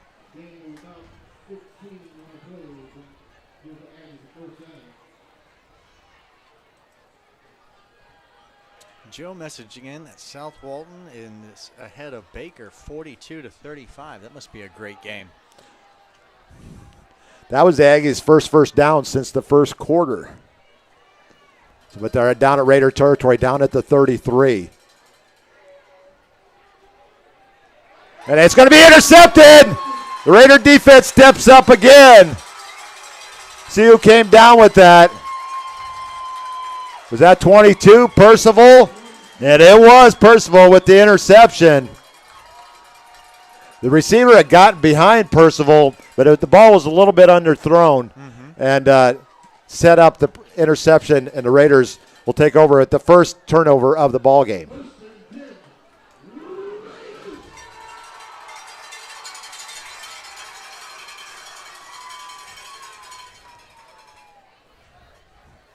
So a big interception for Percival. And the Raiders escape trouble again. Kyle Chambers back in for the Raiders. Chase Richardson goes in motion. He stops, sits in the H-back's position, handoff to DeCourt. And DeCourt's going to get out to the 24. Give him 3 yards. He'll bring up 2nd and 7. Yeah, Artie asked me the same question last week. Bill, how do you do it? I said, Artie, just practice. You know, I'm infatuated with numbers, and Excel is one of my favorite programs. So I just created my own little stat sheet. I would just see myself typing a number in, and then I miss the next play. 2nd and 7. Actually, they give him 4 yards. And that's off the fingertips of Marshall's hands. Going to bring up 3rd and 6.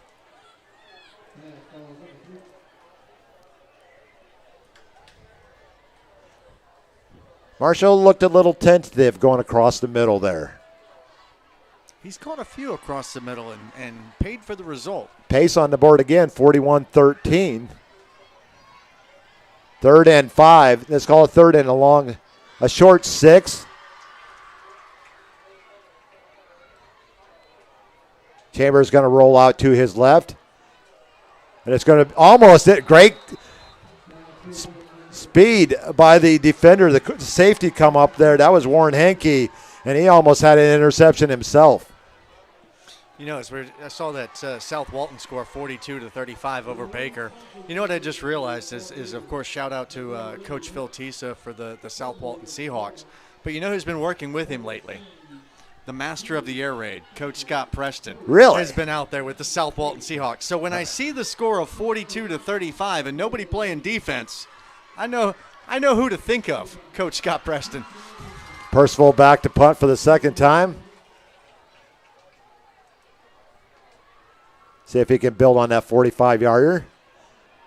It's a high one. It's not as long, and it's going to go off his foot.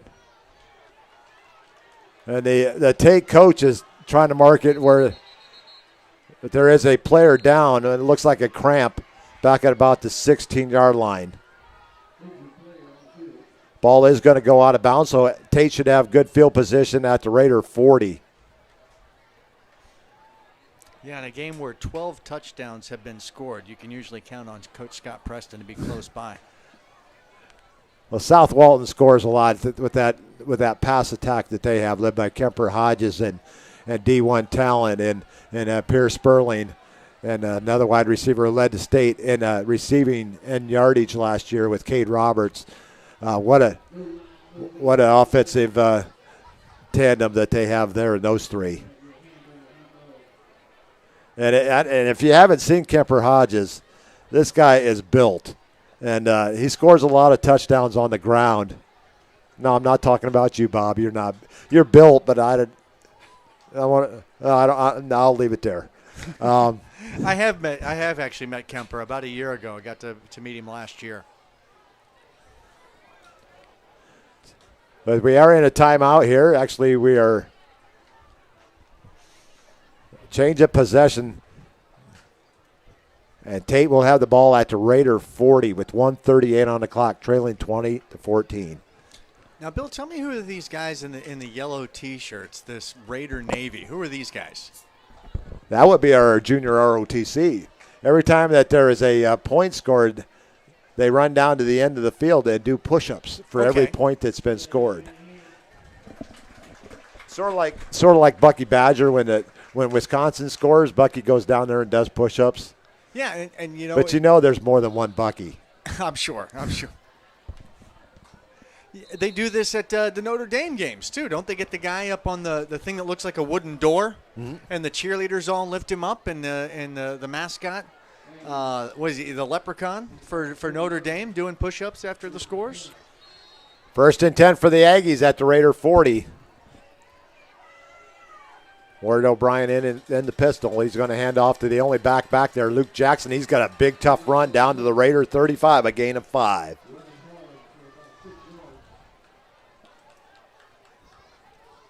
Levin carries on the night for 49 yards for Luke Jackson. 2nd and 5 for the Aggies at the Raider 35. It's going to be a handoff to Jackson once again. He's going to be down. He fumbles the ball. Red ball on the ground. And the Raiders recover after a 4-yard gain by Jackson. The Raiders are going to recover. Defense standing tall here in the second half.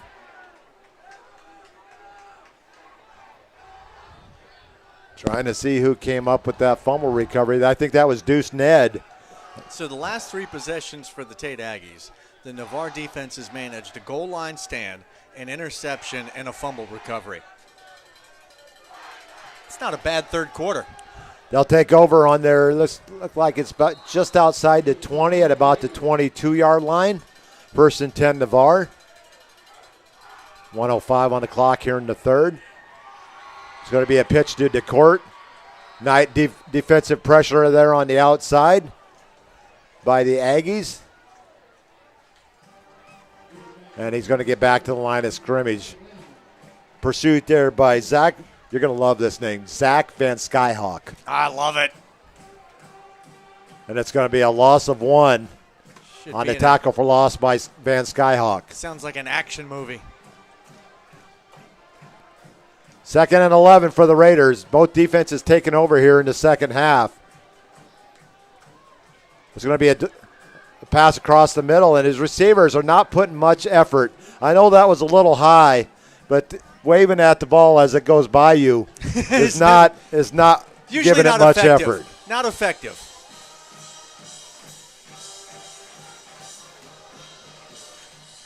It's going to bring up 3rd and 11 for Navarre. And I believe Coach Walls will have some few words with his team going into next week's game over in Tallahassee. Trips to the far side, single to the near side, 3rd and 11 for Navarre from their 21. Chambers back to pass. He's getting good protection. They're going to run a screen pass to DeCourt. He's got not much room, but he stays on his feet. The little rugger is going to get a Raider first down over the 35 out to the 37-yard line. A gain of 15 to Chris DeCourt. That was a great little trap for the Navarre offensive line. They kept the defensive line at bay, but then let about 3 guys go, knowing that their quarterback could escape. He was able to get it to DeCourt, and DeCourt then had room to run. I call him the little rugger. Last play of the 3rd quarter. We'll go to the 4th quarter with Navarre on top 20-14. We're going to head out for a quick commercial break and hear words from our sponsors. Great teams have great support. The Navarre Raiders have one of the best support organizations, the Navarre Raiders Quarterback Club. All the members see to it that the Raiders have all available necessities to keep the Raiders on track. Whether it's seeing to it that they're properly fed, have good transportation, or making sure that all Raider fans can watch and hear all exciting Navarre Raider football action, the Navarre Raider Quarterback Club is there to make it happen. Thanks, Navarre Raider Quarterback Club, for your support of your winning Navarre Raiders on IrishBillSports.com.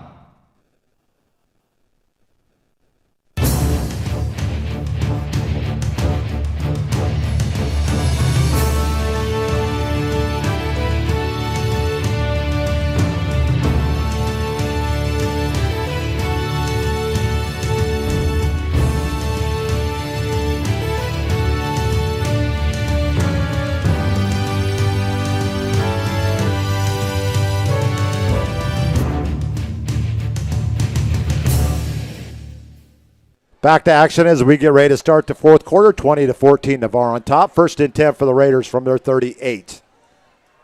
Hardy goes in motion from right to left, stops. DeCourt going to get the handoff out over the 40. And there's a Tate player. I was wondering where the flag was as the Tate player was carrying the Raider helmet in his hand, face mask and all. It's going to be a 4-yard. That's called a 4-yard gain for DeCourt. Should be face mask against the defense. Hey, there's a familiar voice. Yes. Face mask against Tate as he was carrying the face mask. And I was, wait a second. As long as there's not a head attached to that helmet. So it's going to be a 15-yard penalty, and it's going to move the ball into Tate territory down to the 42-yard line.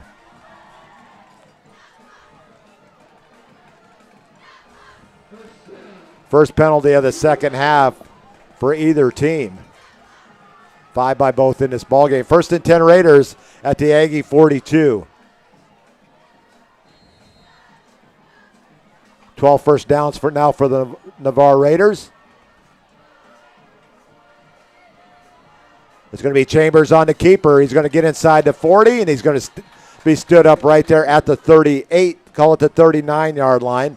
It's going to be a gain of 3 for Chambers. Really been impressed with Chambers' decision-making. Jet sweep fake, and he just kept the ball, took it out of the wide receiver's arms. 13 of 23 passing for 108 yards, 118 yards. And 82 yards on 6 carries. It's going to be Chambers on the keeper, and you read it once again, and he might be off to the house. He's inside the 10, the 5. His third touchdown rushing of the night. This one from 39 yards out, and the Raiders are back on the board, 26-14 on Chambers' third rushing touchdown of the night from 39 yards out. And that should put him over 100 yards. 121 on 7 carries. At the 11-minute mark of the fourth quarter. A 39-yard run. He's accounted for all 4 Raider touchdowns, 3 on the ground and 1 passing. Right in for the extra point unless they're going for 2 here. The Raiders kicker, we're going to see a late player coming in there is number 65, BK Cast. And Chase Richardson stays in there as well. Out comes Caleb Akers. And the Raiders going to go for 2 here. Up 26-14.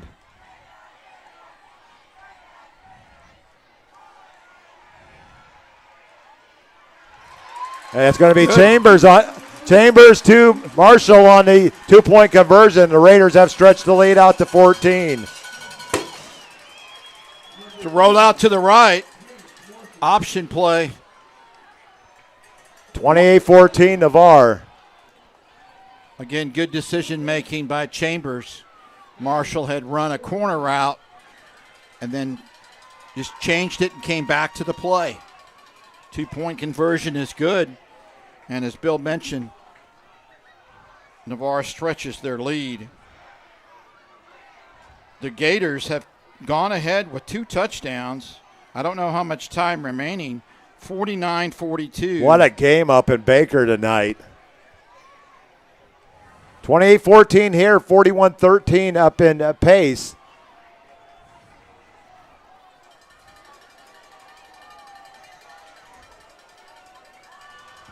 So a big 39-yard. What a great read there, Bob. Yep. He intended to hand off to DeCourt up the middle, but he pulled it at the last second and went off left tackle for 39 yards and outraced the secondary to the end zone. Yeah, I'm sure they talked about this week how Tate may be keying on DeCourt, and that gives an opportunity for Chambers to run the option. Ball comes down at the 17.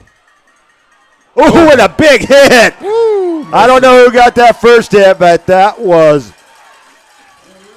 a Mack truck hit out to the 25-yard line. It might be Devin Wright, and it was Devin Wright.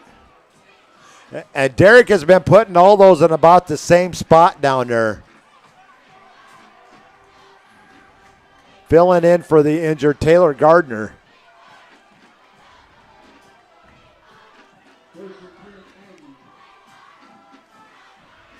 Aggie offense comes back out after the Raiders have ran off 22 straight points after the Aggies took a 14-6 lead.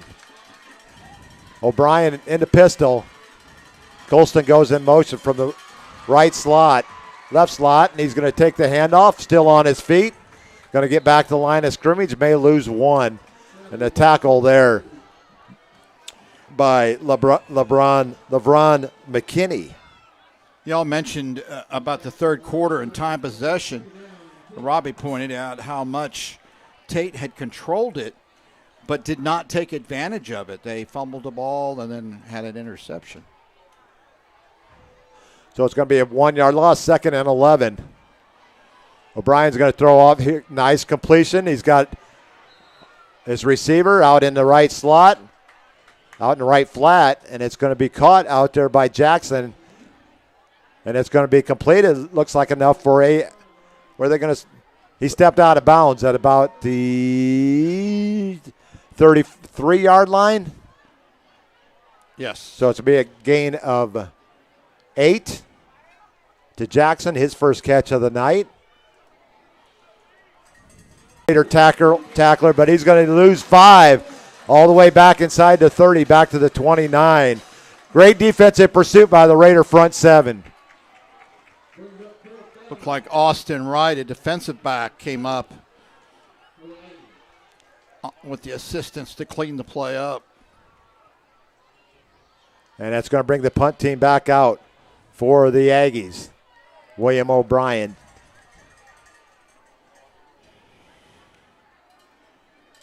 (28-14) Raiders leading with 9:33 remaining in the fourth quarter. And it's going to go out of bounds. Raiders will have good field position at their own 47-yard line.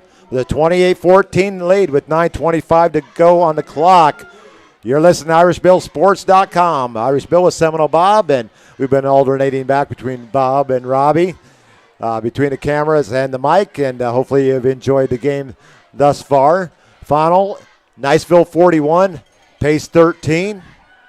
Road win. Road win for the Eagles. You have Bob and Rebob? Or Bob and Bob and Bobbert.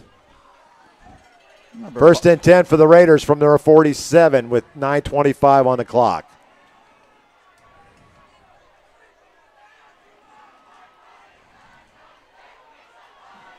Chase Richardson goes in motion from right to left. He settles down. It's going to be a handoff, and that's one that Feaster should have held on to. And it's going to be a loss all the way back to the 43, a loss of 4. I know this is your line, but is it feast or famine? Or feaster with famine? So 2nd and 14 for the Raiders from the 43. Feaster's going to roll out to his right. He's got Richardson at the midfield stripe. It's going to be a gain of 7 on Richardson's 4th catch of the night for 40 yards. If that ball's near him, he's going to catch it. Good hands. And I like the way Navarre's been using him this year. Ball marked right at the 50, so it's going to bring up 3rd and 7 for the Raiders. Clock down to 8:46 on as he stops the clock going out of bounds. DeCourt in the backfield with Feaster. Watch the screen again here. There's another helmet. It's going to be a little bit of guarding. They're going to throw a late flag. And pass interference. Caleb Akers coming off the field once again. His helmet came off, so it's going to be a pass interference penalty on Tate, and that will give the Raiders a first down.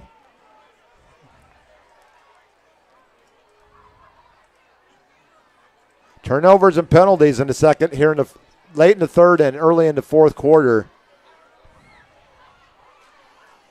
It's going to be 15 yards from midfield, so that's should put the ball down around the 35. I wish high school would go to that spot foul. Because I know it sounds like a dead horse, but it really gives the advantage to the defense on that play with the interference. First down for the Raiders, their 13th first down of the night. And yes, I do have a spot on my stat sheet for first downs, Robbie. First and 10 for the Raiders at the Aggie 35, 8:39 on the clock. It's going to be Feaster on the keeper. Oof. He's tackled after a minimal gain. Coming up from his safety position, Demetrius Powell with the tackle. It's going to be a gain of 3 for Feaster and bring up 2nd and 7. I saw Cameron Purifoy in on the tackle, a senior defensive lineman. Boy, the Purifoy family. Pine Forest, Tate, Escambia. All over Pensacola. Yep. 2nd and a long 7 for the Raiders. It's going to be a handoff off right tackle. New face into the game, number 28, which is Jesus Caballero. The 2nd carry of the night is going to get him down inside the 30, down to the 28. It's going to be a gain of, looks like about 4. It's going to be 3rd and a short 4 for the Raiders. at the Aggie 27, 28-yard line. Hardy goes in motion from right to left. Caballero is going to get the handoff. Should have enough for a Raider first down inside the 25, all the way down to the 23-yard line. Give him 5 more yards and a Raider first down. Good blocking on the left side of the offensive line. Big Bubba's getting it done. Yep. Very balanced attack for the Raiders tonight. 211 on the ground, 178 through the air.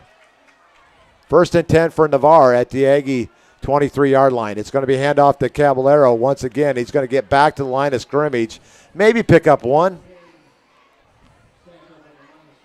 Navarre's just chewing up time. Keeping it on the ground, throw when they have to. He's going to get back to the line of scrimmage for no gain.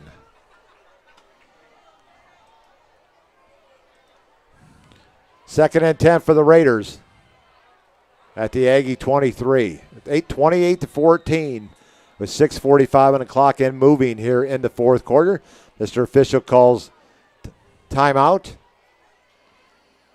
Might be a water break time. I think we got a young man that's maybe got his bell rung or maybe his helmet came off. He's going to have to take a play off. And it's going to be second and a long 10 for the Raiders. On a night, Feaster 5 of 8 for 58 yards. Chambers 14 of 24 for 120 yards. It's going to be DeCourt on the handoff. He's going to get down near another first down.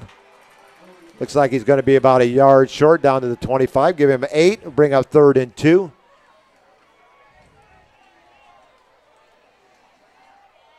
$52 yards on 17 carries, 17 hard carries for Mr. DeCourt. Yep. Raiders with a 3rd and short, about 3rd and a little more than a yard. Chambers. Pacer still in. DeCourt on the carry and a Raider first down. Still on his feet. Down near the 10. Call it the 9-yard line. It's going to be a gain of 7 for DeCourt and a Raider first down. First and goal for Navarre. 15 first downs for the Raider on the night. The Aggies with 4. And 3 of those were in the first quarter. In that Baker game, first play from scrimmage, Caleb Wagner went 82 yards for a touchdown. After the performance that he had last week, 4 carries, 267 yards. It's going to be DeCourt on the carry off right tackle. He's going to get it down to around the 7, give him 2. Raiders second and goal from the Aggies 7, trying to run this clock out and stretch the lead out to 3 scores.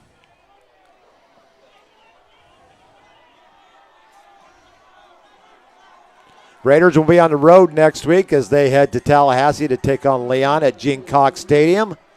That will be a 7 o'clock Eastern kickoff, so 6 o'clock Central. Second and 7, second and goal for the Raiders at the Aggie 7.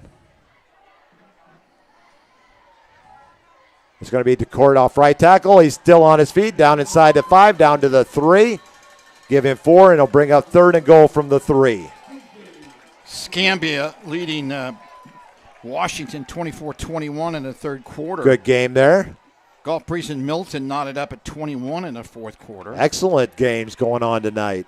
West Florida slaughtered Arnold 51-0. Ouch.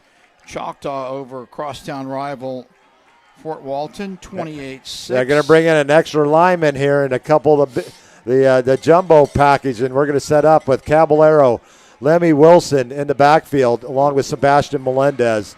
3rd and goal from the 3. It's going to be Melendez with his first touchdown of his senior season. The Raiders jump out 34-14. 3 yards out on the scamper from Sebastian Melendez with 4:14 to go in the fourth. The Raiders have stretched their lead out to 20. Looks like Navarre will go for 1.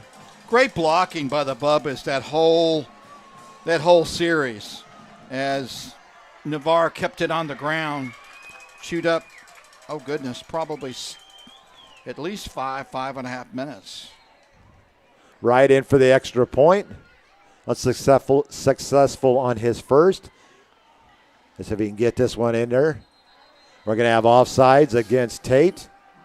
A little anxious there. I would decline it and kick it right from where it's at because you have that option. Yes. But it looks like they took it half the distance to the goal.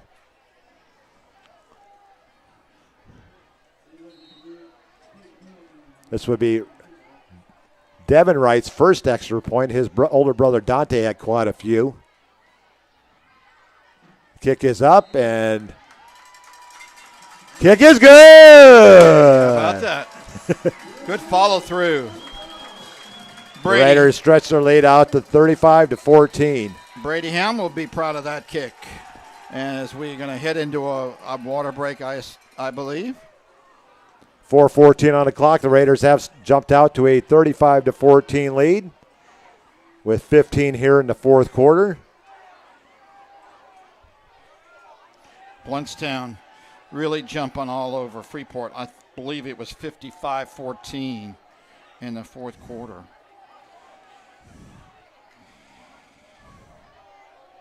Mike and Ursula checking in. Where are they? Instead of where's Waldo, where's Ursula?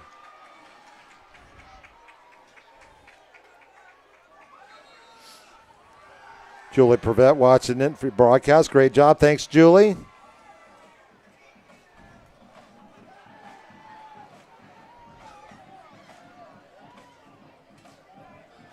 Tim Keene checking in, said, finish them, Raiders.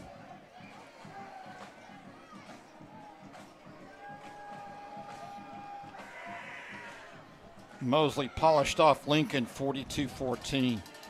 Wow. Look out, Mosley. Uh-oh. Coach Tommy Joe Whidden in his first year over at the helm of the Dolphins. He's just been successful wherever he goes. Percival with one of his better kicks going to come down at the 13-yard line where return man is going to get out over the 20, out to the 25, return of 12. The penalty comes in late.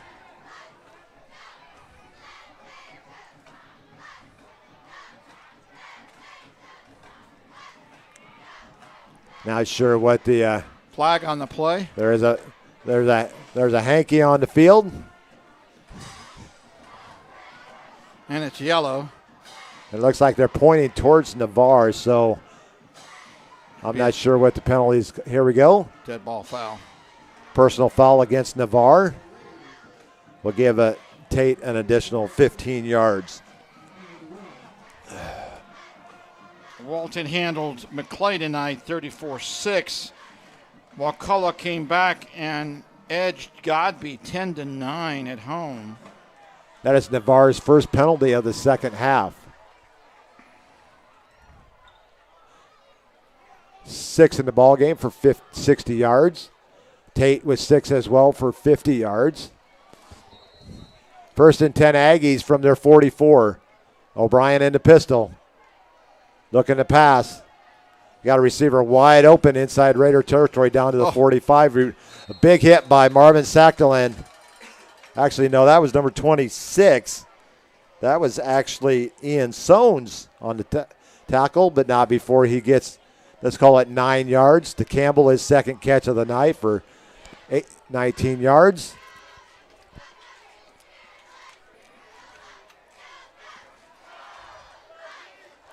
Second and 1 for the Aggies at the Raider 47. 3:28 and counting here in the fourth. 35-14 Navarre. Navarre playing too deep here. O'Brien going to throw to the outside. He's just going to overthrow his intended receiver. So going to bring up third and about a yard.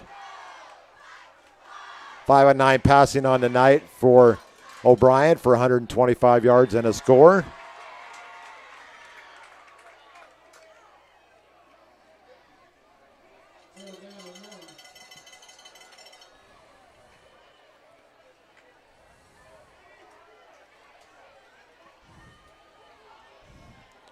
So it's going to bring up a 3rd and 1, and he's right at the yard to gain.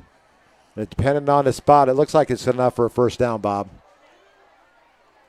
Yeah, Navarre had the blitz on. 35-14, 2:57 on the clock, and they're going to move the chains. First down, Aggies, and that is only their second since the first quarter. Yeah, I think the story of the game is Navarre's defense has risen up, especially on that goal line play when Tate had the momentum.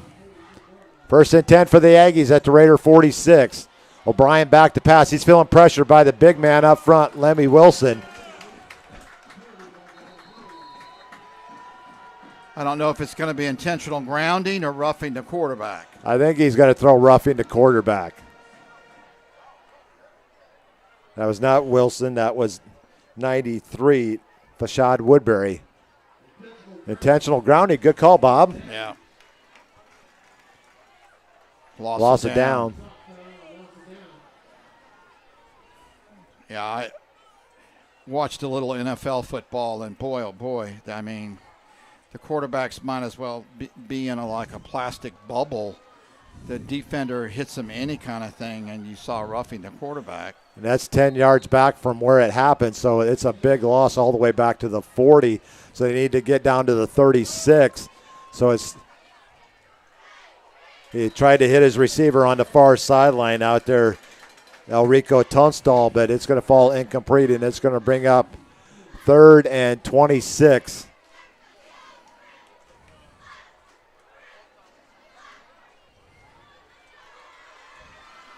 (35-14) Navarre, as they have ran off 25, 29 straight points. 3rd and 26 for the Aggies. They're sending a little jailhouse middle screen blitz. That's a middle screen on his first catch of the night. That would be Cordell Autry. He's going to gain 2 yards on the play. He's going to bring up 4th and 24.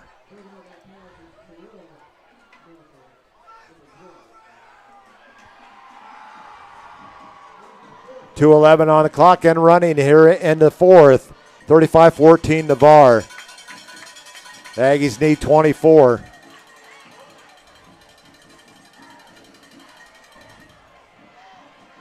A nice little heads-up running there. And he's going to get the first down. No, he's going to be short of the first down. But what a great run there by Andre Colston down to the Raider 43-yard line. But he's going to come up about 7 yards short, so give him 17 on a little halfback screen. I think he ran 60, but only got 17 yards. Zigging and zagging. The Raiders will take over on downs. 1st and 10 at their own 43. I thought he was going to get it there for a second. I did too. 1st and 10 for the Raiders from the 42. They hand off to Caballero, and he's got into the secondary of Tate before he is dragged down but there's a flag down at the midfield stripe. A big run. Probably going to be negated by a holding call. Now we're going to have a little conversation here between the white hat and the line judge. Let's see, talking to the umpire. The umpire, I should say, not the line judge. It's either going to be a big gain down to the 25 of 32 yards, or it's going to be brought back. Or are they going to wave it off?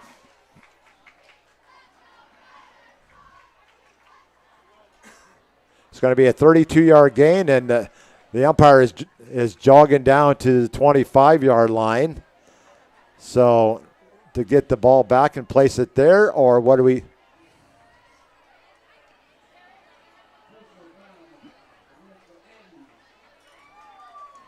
Oh, an ejection. And the Tate coach is on the field, and he's not supposed to be. Coach Lindsay. And that's going to be a 32-yard gain for Caballero. And a Raider first down.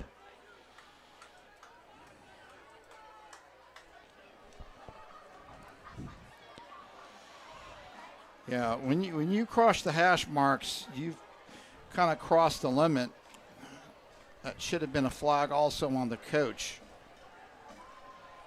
So that's where we're at. 35-14, 138 on the clock. I wouldn't be surprised that the Raiders just go in the victory formation here on this next snap.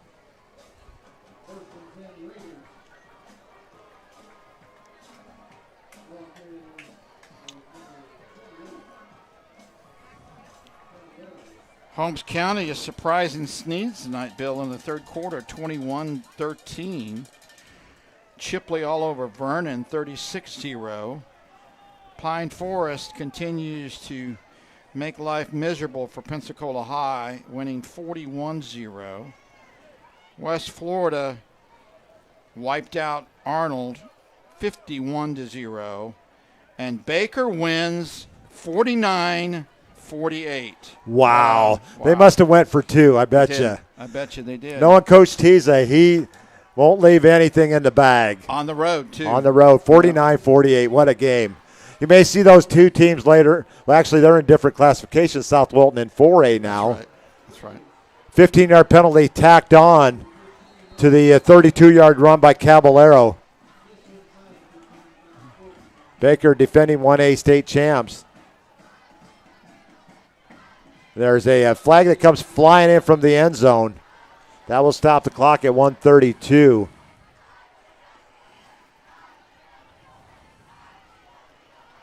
That's going to be Caballero with no gain on that one.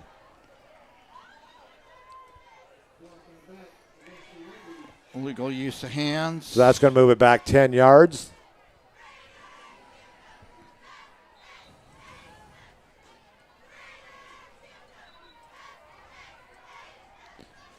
It'll be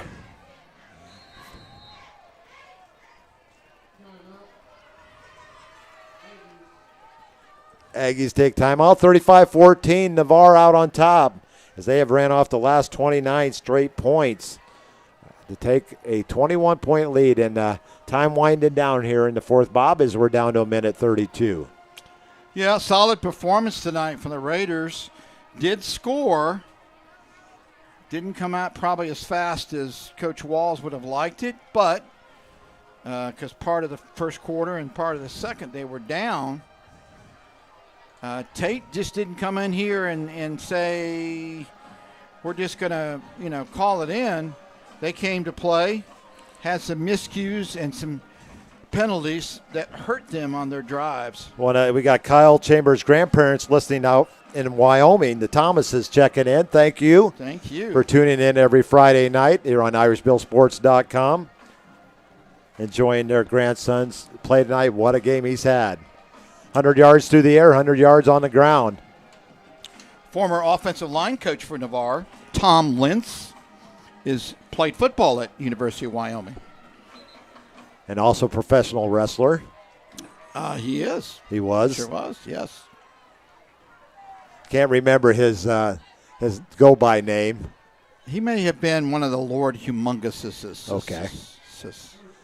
First and 20 for the Raiders. Feaster back in. Going to hand off to Caballero. He's going to get back to the line of scrimmage. No gain. The Raiders just running clock here now as we stroll down to 1 minute to go here in this contest. About 20 ticks away.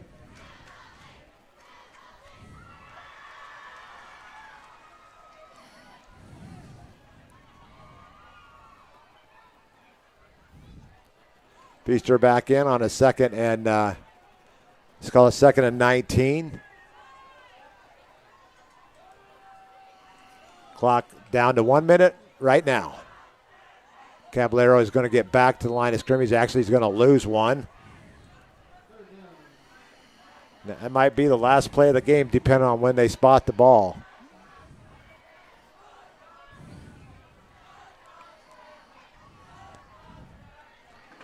Down to 40 ticks. 35-14 Navarre. They'll go to 2-1 on the season and go to 1-0 in all-important district play. 3rd and 20. And Caballero is just kind of taking the load here. He's going to lose 3 on that one. Be 4th down for the Raiders, but that will probably be the last play of the game right now as they spot the ball with 10 ticks on the clock. And Navarre will come on and put a W back on the board. And take a 4-2 lead in the series against Tate. But it was a hard-fought game by Tate.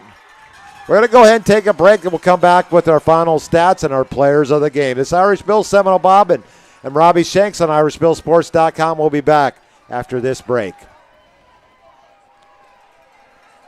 Craig Culver of Culver's. Before farm to table, before field to fork, there was just good, wholesome food. Grown by America's farm families, prepared fresh at Culver's, and always served with a smile. We still cook every Butterburger to order using fresh 100% Midwest beef and craft our frozen custard right in the restaurant using family farm fresh dairy. So thank you, farmers. Welcome to Delicious.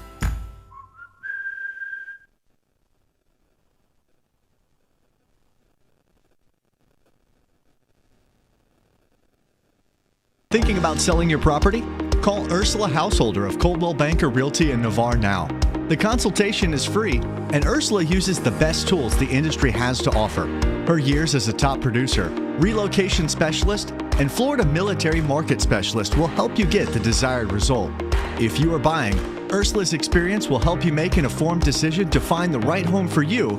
And if you mention this advertisement, Ursula will donate $100 to the Navarre Raider Quarterback Club when the deal closes. To find out if you qualify for any of the military rewards, call or text 850-642-5711 or email ursula.householder@cbrealty.com or go to urhouseholderhomes.com. That's urhouseholderhomes.com. Go Raiders! University Lending Group, located in Harvest Village, is Navarre's local mortgage lender. If buying, selling, or building a dream home is in your future, you need to contact University Lending Group. Jennifer Gomes and Stacy Wright are the loan specialists who have the experience to take you step by step to make your buying, building, or selling experience smooth. See University at 752 Navarre Parkway, Suite 56, or call 850-396-0322. If you want to move better, feel better, and live better pain-free, Dr. Paul Britt at Integrative Chiropractic Solutions is the only certified sports chiropractor for Gulf Breeze and Navarre. He can address your sports injuries quickly and effectively, and after only 4 visits on average with a 96% resolution rate. So give Integrative Chiropractic Solutions a call today at 850-916-9304 or book online at drpaulbritt.com. That's 850-916-9304 or online at drpaulbritt.com. They want to fix you swiftly to get you back in the game.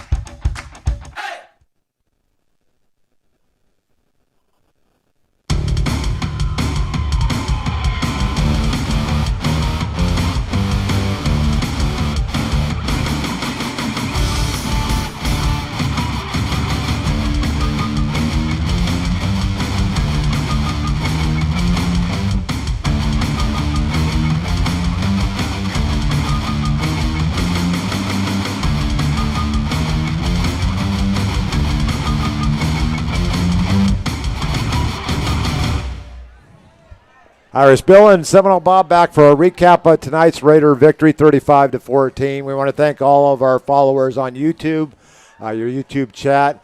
Ed Marshall, thank you for tuning in tonight. And he's the father of Terrence and Tyrell Marshall. And Rosalind Miller says, thank you, Irish Bill. Can't wait for next week. Stay safe. Good job, Raiders. Definitely a good job, Raiders, and the Raiders' defense in the second half just stymied the Aggie offense. Yeah, great effort by the defense tonight. And Derek Percival, you know, he did have a punt blocked, but he just kind of leads that defense. And what big hits Devin Wright, he's really coming into his own. And, but yes. It kicks his first extra point of his high school career. That's right. Dante had to step in his sophomore year and kick. And he had a good year that year, kicking extra points as the Raiders put a lot of points on the board in 2018, I believe it was. 17 or, no, wait. He's a junior now, so it would have been 16. Mm-hmm. It would have been Michael Carter's senior year. But Devin gets his first extra point in the books. That's right. And older brother Dante goes to Toledo. They're playing the Rockets tomorrow. Toledo. So we finished the night. What a night for Kyle Chambers. Easily our Ian Lockwood player of the game. Absolutely. Just great. There's no debate there. Great decision making, Bill. Just really growing as a leader, and making good calls on the offense. 121 yards on 7 carries, and also he went 14 of 24 for 120 yards and a touchdown. So he accounted for 4 of the Raiders' 5 touchdowns. Yeah, had a couple drops in the secondary, or it certainly could have been better. Solid effort by Navarre. We wondered which Navarre team we would see. And more importantly, or as importantly, it's a district win, Bill. Most definitely. We'll be on the road next week in Tallahassee. Remember, it's a 7 o'clock Eastern kickoff, so 6 o'clock Central. So wherever you may be, make sure that you get your times right. And Bob and I will be heading over along with hopefully working on a cameraman right now. Might be Mike Householder might be going with us to Tallahassee. We're working that out with Miss Ursula, because you got to run everything through Miss Ursula. That'd be awesome. In fact, she made the suggestion. Okay. So I'm sure that she's going to approve that one. Well, yeah. But the Raiders finished with 264 yards on the ground. I mean, what an effort for the Raiders. 34, 42, 45 carries for 264 yards. My quick math there. Also a good night for Hunter Feaster. He had 5 of 8 passing for 58 yards, one of his better nights. Yep. The Raiders did not turn the ball over. Other than the block punt. That's not a special teams turnover. What's the, off the top of your head, what's the Navarre record for number of carries in a game? Oh, it's in the 50s. Okay. So maybe even 60. Yeah. But Navarre went to the run, and great effort by the offensive line, wide receivers. Most definitely. You can't thank those big bubbas enough. I'm going to read Hawkins, number 78, Caleb Akers, number 79. Let's see, we got Zach Hicks, 66, John Hackstetter, 67, Lee Joyner, 68, Drew King, Ethan Newman, Caleb Bauman, Cameron Pollard, Pacey Newcomb. What a great job all these offensive line, coached by one coach, Greg Greenhaw. Yep, and they rotate linemen in. And over the last couple of seasons, they've had to because of COVID. But, you learn every position on that offensive line because you never know when you might be moved from right guard to left tackle, and assignments are different and such. And let's add, your tight ends, Chase Richardson, Elijah. He's really stepped Cooper. up the last couple of games. Chase Richardson. Oh, yeah, and especially his blocking. Davion Hardy comes in on special situations. So, the offensive line did a great job. Most definitely. Time for our offensive player of the game. It could be quite a few. It could be Derek Percival, 5 catches, 77 yards. Could be 20 carries and 65 yards for Chris DeCourt. I also had 2 catches for 19 yards. I'm kind of leaning towards Derek Percival here as our offensive player of the game. Absolutely. Or we could even look to the other side of the fact. Let's not discount Andre Colston. Let's look at his numbers real quick. as he 45 yards on 10 carries. He also had 3 catches for 115 yards. But I think I'm still going to stick with Mr. Percival. Yeah, absolutely.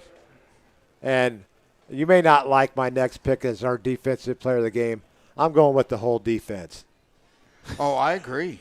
It was a great effort. It seemed like every play was a different person attacking the ball. On the first drive, it looked like they were sleepwalking a little bit. They woke up, and then, thereafter, it was all, they woke up and like I'm trying to fall asleep here. I see that. I apologize. No worries. It's been a long week with all the weather and everything that we've had, and back and forth driving to school and everything out in Walton County. Yep. But we want to thank everybody that either checked in via text or the YouTube chat. We appreciate it. We appreciate all of you because without all of you, we would be broadcasting to nobody. And we like that we were able to bring the game to you wherever you may be. Again, I just say it over and over again, the ability to broadcast on a platform that allows a dad who's overseas to be able to listen to his son's game. And his dad may be pulling the 2 a.m. shift on purpose so he could be awake to listen to the game. You know, that's how much you can't put a dollar value on that. Not at all. If I was a dad, you were overseas. You know how, if you could imagine if there was an opportunity to listen to Brady if the situation was reversed. Most definitely. So we thank you, folks who are listening, veterans or active duty, and to our, echo what Bill said, our loyal listeners. And we will forget this week as we remember 20 years from 9/11, all the first responders and police force in the D.C. area at the Capitol building, not the Capitol building, but the Pentagon that was attacked, the Twin Towers in New York City, the planes that crashed in Pennsylvania. There were a lot of first responders, police force, firemen that gave their lives. So we got to remember that as well as we're 20 years past. Yep. And it's just great that we're in a country. I wish that we could get back to the way that we felt on 9/12 when we all came together as a country. I'm not making this political, folks. I'm just making this. It was such a special time. For all, the events was not special. It was tragic. It was very tragic. But the way that we all came together after 9/11, starting on 9/12, I wish we could get back to there. And hopefully this week, as you watch the specials on the 20-year anniversary of 9/11, that you, before you act, just think about what you're doing. And remember, we're all Americans. Every one of us are Americans. And but we appreciate all those that gave their lives on that day. It was a sad event. It was a tragic event, and one that will go down in history, in our history books, as one of the most tragic events to ever happen in the United States. But we just want to say thank you to all of those first responders, military, and everybody that do what they do each and every day without, a lot of times, not a shake of the hand or a pat on the back. They do it because they love to do it. Yeah, and a lot of retirees who would go and stand post right now if they were asked to.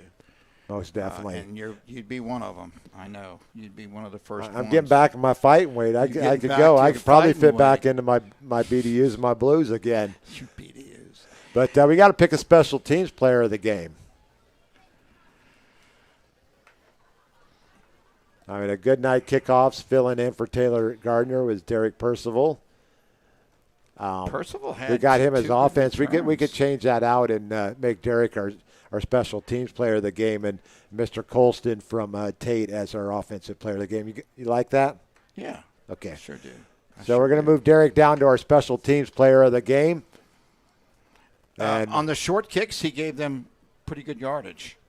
And we're going to move Andre Colston as our offensive player of the game from Tate.